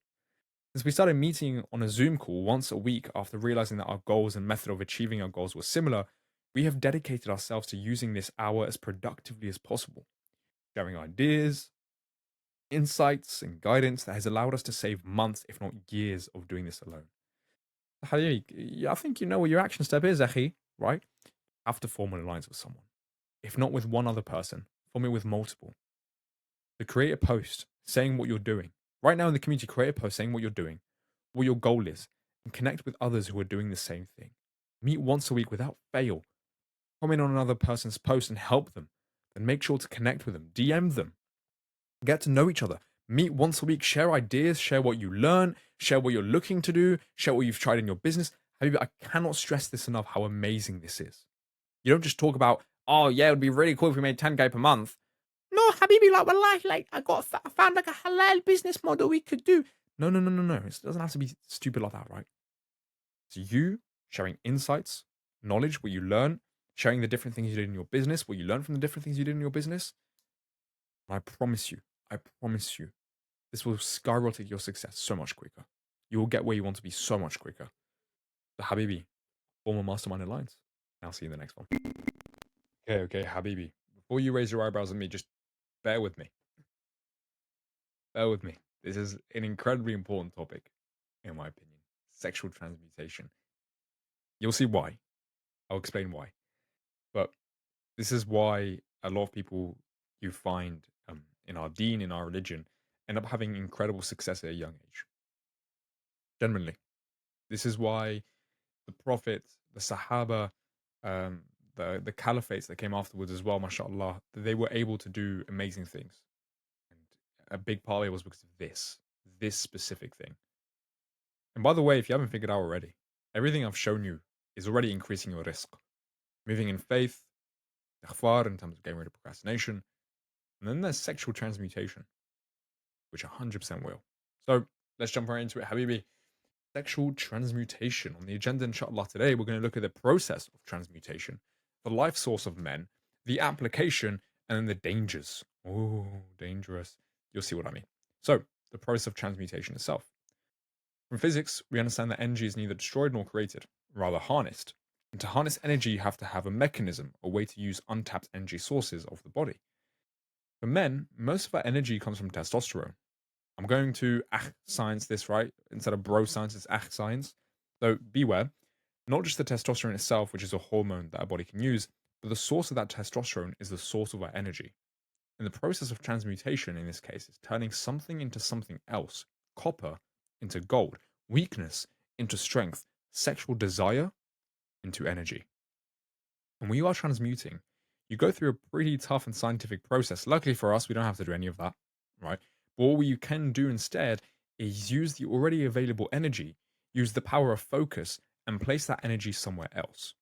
First of all, going into kind of like a spiritual thing, I'm going to make a whole course on this, don't worry. But in terms of breathing, I want you to imagine like this. When you breathe in, I want you to feel the air, the energy, go down into your lungs, down into your stomach, and down into your groin. And when you breathe out, I want you to feel it go up your spine, from your groin up your spine into your head, right? Because an easy example might be the transmutation of sadness into anger, into working out at the gym. So you turn sadness, you turn it into anger, and then you use the anger as fuel when you work out at the gym. The sadness was used to fuel the anger, which fueled the workout, potentially making the workout more effective. We know that as men, before marriage, we have an excess of sexual energy, and without transmuting it, it ends up going wild. It may cause us to do things that we genuinely regret. And focusing is the only tool that you need, Akhi. When you are horny, don't start focusing on the fact that you are horny. Don't waste your life source on masturbation. Don't waste your focus on porn. When you are horny, even if it's 2 a.m., get up and work. I want you to look at it this way. Like when you are horny, energy goes to two places. Your mind, if you start imagining the things that you want to imagine, or secondly, it goes down to your penis. And what you want to do when I mention the breath is breathe down, breathe in, right? You breathe down to your penis, and then when you breathe out, imagine you're taking away that energy from your penis and you're bringing it up to the rest of your body. Whenever you have an excess of sexual energy, put your focus elsewhere. Because suppression is the most unhealthy thing to do. So accept your feeling, accept that you're horny. It's okay to be horny, but tap into it. Use its potential. And when you are horny, breathe in the horniness. Don't let it accumulate in your mind in the form of fantasies or in your genitals. Instead, feel all of it. Breathe it in. Feel it all over your body and use it, Habibi. Use it. Because this is the life source of men. I'm sure you noticed. If you haven't, that's perfect, Echi. But when you ejaculate, you feel weaker, lower. Sometimes you get some mental clarity, which is cool, but your energy has disappeared. And without energy, there is no life. Without energy, everything would stand still and cease to exist. Everything would be docile and weak. A man who is releasing in this way is a dead man, because a man is draining his life force. And your semen can literally create life in the form of a baby, but it can also create life in the form of energy. We know that transmutation is the process of changing something to something else, right? That's what we saw. But my goal is to teach you how to change your life force of semen and sexual energy, which is the desire for sex, into a weapon of success. Sex is one of the largest motivators of a man, but not just frantic and random sex with anyone. If you dive into the psychology of it, most men want to dominate and free their love. Nowadays, it's become easy to do one of those things, which is dominate without necessarily freeing your love. You can just have sex with whoever you bloody want, or just about anyone. But neither are fully achieved until you're married. And this isn't a discussion for marriage. Don't worry, Habib. There'll be another thing on that. I know that excites us, right, as young Muslim men. But when zooming out, we can see two things. One is sex motivates us. Two is that sexual energy powers us. And when looking at it this way, you can see how the motivation, energy, and life force factor make the sexual energy so important. Because without realizing it, it drives more of your thoughts, decision making, and day to day life. And as a man with purpose, would it not be right to transmute this powerful source of life and use it to give the life to your dreams? So, how do you apply this, Echi? Well, the actions you can take, right? There are actions and the thoughts behind the actions that we'll be diving into. So hopefully that makes sense, right? You've gone through everything so far, so that should make sense. First, when it comes to the actions themselves that you can do, it's in the two categories. There's the avoidance of spilling out your energy, and then there's focus. So avoidance itself, you want to avoid completely avoid wasting your life source unless you're going to make a baby. The more you deplete it, the deader, duller, and weaker you become. The less successful you'll be compared to the guy who is harnessing all of his power. Habibi, be fucking ruthless. Avoid being a pussy who makes decisions out of fear and desire. Be ruthless. You feel like you need to. Be ruthless with yourself. No. Don't make a decision from desire. I don't make a decision from fear. And use tasks and goals to focus that sexual energy. The process I do is this: I give myself an aim, link it to sex, as in having a happy wife that I can love freely, which, like I told you, is the main focus that we have when it comes to sex, right? Is to be able to freely love someone and dominate them. And then what you want to do is highlight the task and link those tasks to sex. So what I mean by that is, what you might do is say to yourself, I'm really horny right now. I'm really, really horny right now. I'm about to go to sleep. Get up and work. Link, let's say you're carrying an offer, right? Or you're doing outreach, or you're creating a post that you're going to post somewhere. Place your energy and focus on that. Look at yourself and say to yourself, when I post this, this is going to get me closer to having a wife that I can love. Very, very simple stuff. Because all you need is your brain to harness this power. And the brain is exactly what holds most people back. Because when you don't control your brain, as I've told you before, Habib, when you don't control the brain, you don't control anything in your life. And therefore, you end up releasing that excess sexual energy and you end up lost. You see, most people know the fact that they are draining their life source. They know, they feel it. Or they know that sex is a motivator. They know that them having sex with people that outside of marriage isn't good. They know that. They know it's a waste of everything, right? They know it is. They give in to basal desires, the desires of nafs amara. They don't lead them anywhere closer to their vision. Rather, it deviates them from their vision. This is why I'm telling you to become so obsessed with your vision as well, by the way. Without you even realizing, you just live your life in a way that just adheres to that vision. The one danger I will say there is to this is Napoleon Bonaparte allowed his desire for sex to destroy him.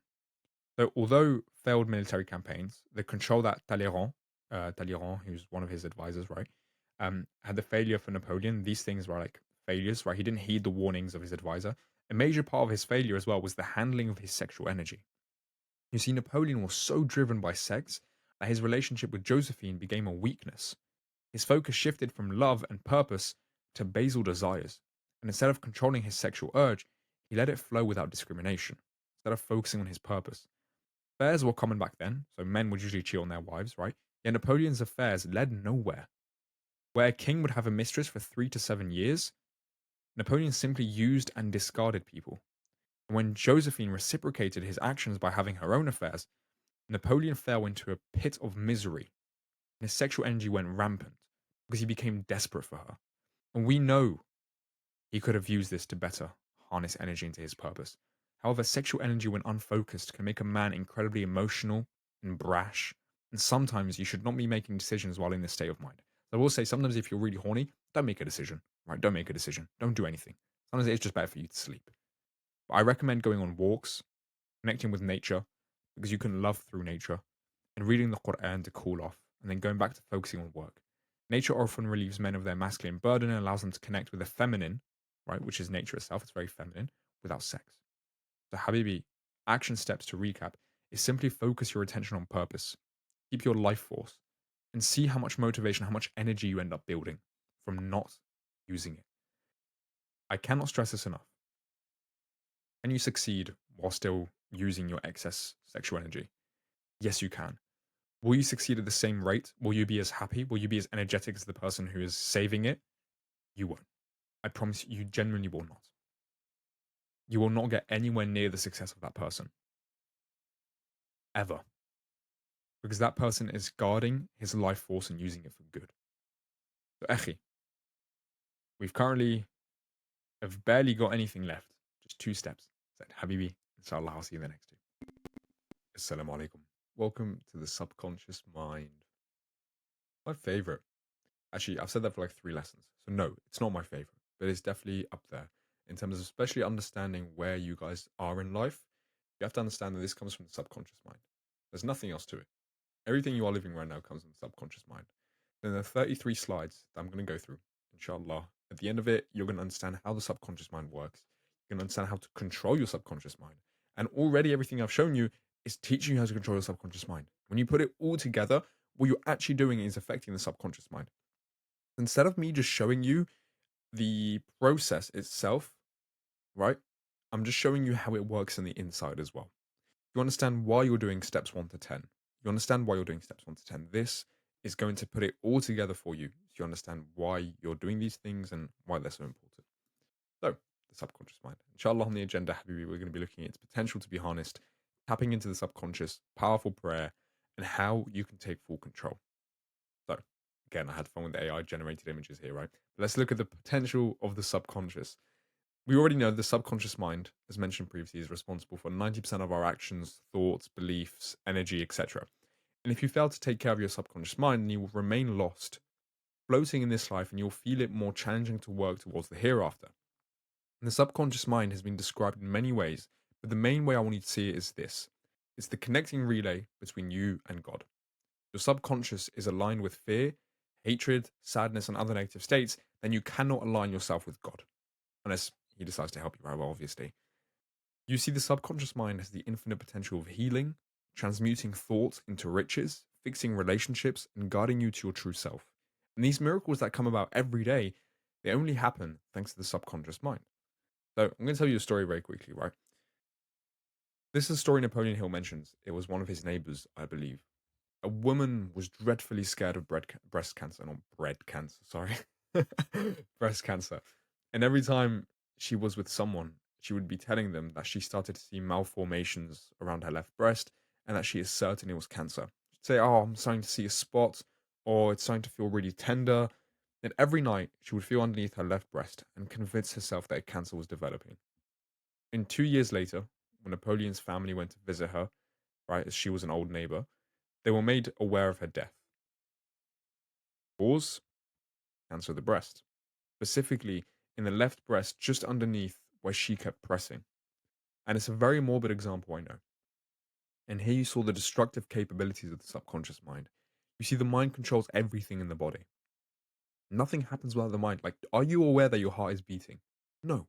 Are you aware that your lungs are growing, shrinking? It's a bit weird, right? But they're expanding and then they're unexpanding as you breathe. Are you aware that the things going through your liver and your kidney, the things going through your stomach are being digested? You're not aware of any of these things. Nothing happens without the mind being aware of it in some way. As for our body to function, the brain is the central command system. So let's look at a more constructive example. You know, people that always seem to be lucky. They always fall upon opportunity. They seem to always get their way, and no harm is ever truly done to them. How? Right? You're probably thinking, how? We see these people, whether or not they realize it, have marked their subconscious with positive thoughts and ideals. That now they only spot the positive. And the subconscious mind creates for them these opportunities by sending them small thoughts. Be kind to this person. They might not know why, but the subconscious knows that the person will have a job opportunity, and because you were so kind to them, they will think of you. Because luck doesn't exist, Echi. God gives to those exactly what they are looking for. Seek forgiveness, and you'll receive it. Seek wealth and abundance, and you'll receive it. The subconscious mind doesn't just heal, bring opportunities, create wealth and health. It literally does 90% of the things in your life. 90% of the things you live through is due to your subconscious mind. You see, this connection between you and God, infinite intelligence, infinite wisdom, and power, needs to be nurtured for it to be effective. Habibi, if you have any questions, again, I would love to hear your thoughts on this. So don't hesitate to go post in the community, right? And tapping into the subconscious, please understand that you are already affecting your subconscious in some way.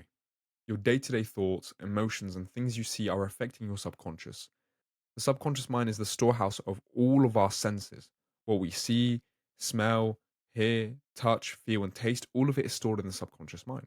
And what you've allowed to go in is created the life that you have.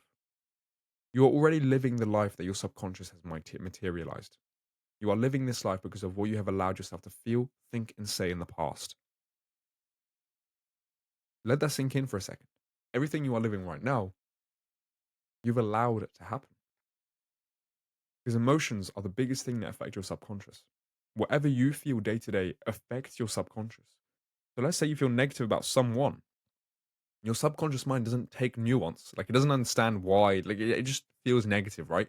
And when the image of that person pops up and you feel negative, your subconscious mind will always make sure to dodge that person, to act aggressively towards that person, etc. Like, think for a second, right? Reflect on this. Everything you think and feel is being ingrained into your subconscious, which then recreates itself into reality. Where can you see this affecting you, Habibi? I can give you a very quick example right from my personal life. There was this guy in school that I really did not like at all. I really did not like at all. I used to visualize myself punching him because he used to be just so annoying, so cocky. But anyways, whenever I would see him, without realizing, my tone would be really, really aggressive, and my body language as well. Like people would know that I didn't like him. And I would try and mask it. Like, obviously, you don't necessarily want to, like, I wasn't out to try and look for trouble or anything like that. But people could tell. I remember one of my friends coming up to him and be like, dude, well, what's your problem with him? I was like, what do you mean? Just the way you were talking to him and looking at him and everything. You wanted to kill the guy. That's it. It was stored in my subconscious, the negative feelings. And without me realizing, which is 90% of my actions, that's what came into my reality. So let's just apply this to your goals, right? If you think about your goals and all you can think of is uncertainty, doubt, and other negative emotions, then your subconscious will align goal and negative emotion come up. Therefore, goal is negative emotion. The subconscious, like I said, is stupid, right? It doesn't have any nuance. Like it just puts things together. So no wonder you find work hard. Your mind assumes it's negative. Your mind assumes your goal is negative. Well, Fedi, I know it's not negative, but do you, Habibi? Consciously, you might try and think that's not negative. But even that, right? Even then, you're not doing a great job of convincing your subconscious about that. Logically, yes, your goal has nothing negative, but your thoughts and feelings say otherwise. So put your ego aside and realize that you have fluffed up, you have messed up, you have allowed yourself to think and feel negatively. Therefore, you are living negatively. Now, accept this fact and understand that you can change it all. Every habit I have shared with you, right, in the last 10 steps is used to change the subconscious. And if you've been sticking to it, then you'll find that the reality you want is already taking shape. And if you haven't, again, Echi, I don't know what to say, right? There are habits that you must have. I want you to get into the habit of catching negative thoughts and emotions and shifting them back to what you want to feel. What would your future self think or feel? Is this thought aligned with your goals or is it taking you away from them? That's why I want you to be asking yourself every single day, what would my future self think? What would my future self feel? What would my future self do? Is this thought aligned with your goals or is it taking you away from them? Challenge your thoughts because they're why you are where you are. You're not happy with where you are, it's because you never challenged your thoughts. And before bed and in the morning, set the intention of creating the life that you want using your thoughts. Start visualizing yourself already having succeeded. Start feeling as if you have already succeeded. And this skill is a must. You must learn this skill and improve and work on it. Visualizing will allow you to control your five senses, to control your mind and your reality. Why? Because literally the subconscious mind cannot tell the difference between what is real and what isn't. It's a bit silly, right? All the subconscious mind understands is this: image plus feeling equals reality. And then it recreates it into reality. And this is what leads me to prayer, Echi, right? I don't know why there's that image specifically. I couldn't find an image of like someone doing sujood. So that's just the prayer we have to stick to, right? In terms of the image. But prayer is power. Prayer can be scientific. And that is what I'll focus on specifically. I'm not here to change the way you pray, but to highlight your mind when you pray, right? I'm not here to tell you a random innovation, right? Cause you to do bid'ah by accident, okay? Because I'm just telling you what's going on in your mind that you need to change while praying, and that's it. However, I will say, if you're not praying, then my goal is to fully convince you of the benefits of prayer in the first place. If you're not praying your 5 a day, Habibi, I hope this is going to help you convince you because it will lead you to becoming rich. God is always present, always listening, and you have the opportunity to connect with Him. Through prayer, you can send out your deepest desires into your subconscious mind and therefore communicate it with Allah. Your prayer needs to be heartfelt and genuine because prayer has lost its meaning to many people as they see it as something that needs to be completed before going back to work or whatever. They see it as a chore. You see, prayer is the only time that we can truly gauge our intentions towards Allah and ask Him, the Almighty, for guidance, love, and whatever else we seek. And why seek things away from the source? Allah is the one that created all of these things, so why seek it away from the source? Prayer directly touches the subconscious mind as well for three reasons. You have put yourself in a relaxed state, so your subconscious is more open. You have allowed yourself to ponder on your desire and direct your attention towards God. And number three, you are using genuine emotion to ask for what you desire, meaning your subconscious mind is going to imagine it already coming true as well. Praying to God is telling your subconscious, this is what I want, and I have confidence that I will get it. Literally the definition of faith. Right? So, how can you take full control? How can you take full control? How can you be like this bearded man who has covered his aura, mashallah, right? I will make this one slide only because I have to say, I've said everything that needs to be said, right? How do you take full control? You control your thoughts and emotions, and this will let you control your life. If you control your thoughts and emotions, you will end up controlling your life. Not just how you react to stimulus, how you react to things that come up to you, but also you will end up mending your subconscious mind. You'll end up giving it exactly what you want, and it will create them for you without you even realizing. Without you even realizing. And you're going to wake up one day, you're going to be like, damn, how has this suddenly happened? Not sudden, Echi. Not sudden at all. So start visualizing yourself having already achieved your goal. Paint a vivid image. Write it down. You've got your vision, right? Speak it out loud. Watch a video of someone else living the life that you want, etc. Get immersed into what you want and pray to God for your goal every single day. While you're in sujood, you've got the head on the floor. After you say Subhana Rabbil A'la, Subhana Rabbil A'la, Subhana Rabbil A'la, make your dua. And just before you say Assalamu alaikum wa rahmatullahi wa barakatuh, Assalamu alaikum wa rahmatullahi wa barakatuh, you make dua just before. Just before. You've done a taslim on the Prophet sallallahu alaihi wasallam. And just before you finish your prayer, you make dua. And make sure to have your heart and intentions set. Set on the fact that Allah can make anything you want come true. Anything you want. So why doubt it when you make the dua? Never doubt it, Habibi. Alright. Jazakallah khair for watching, and inshallah.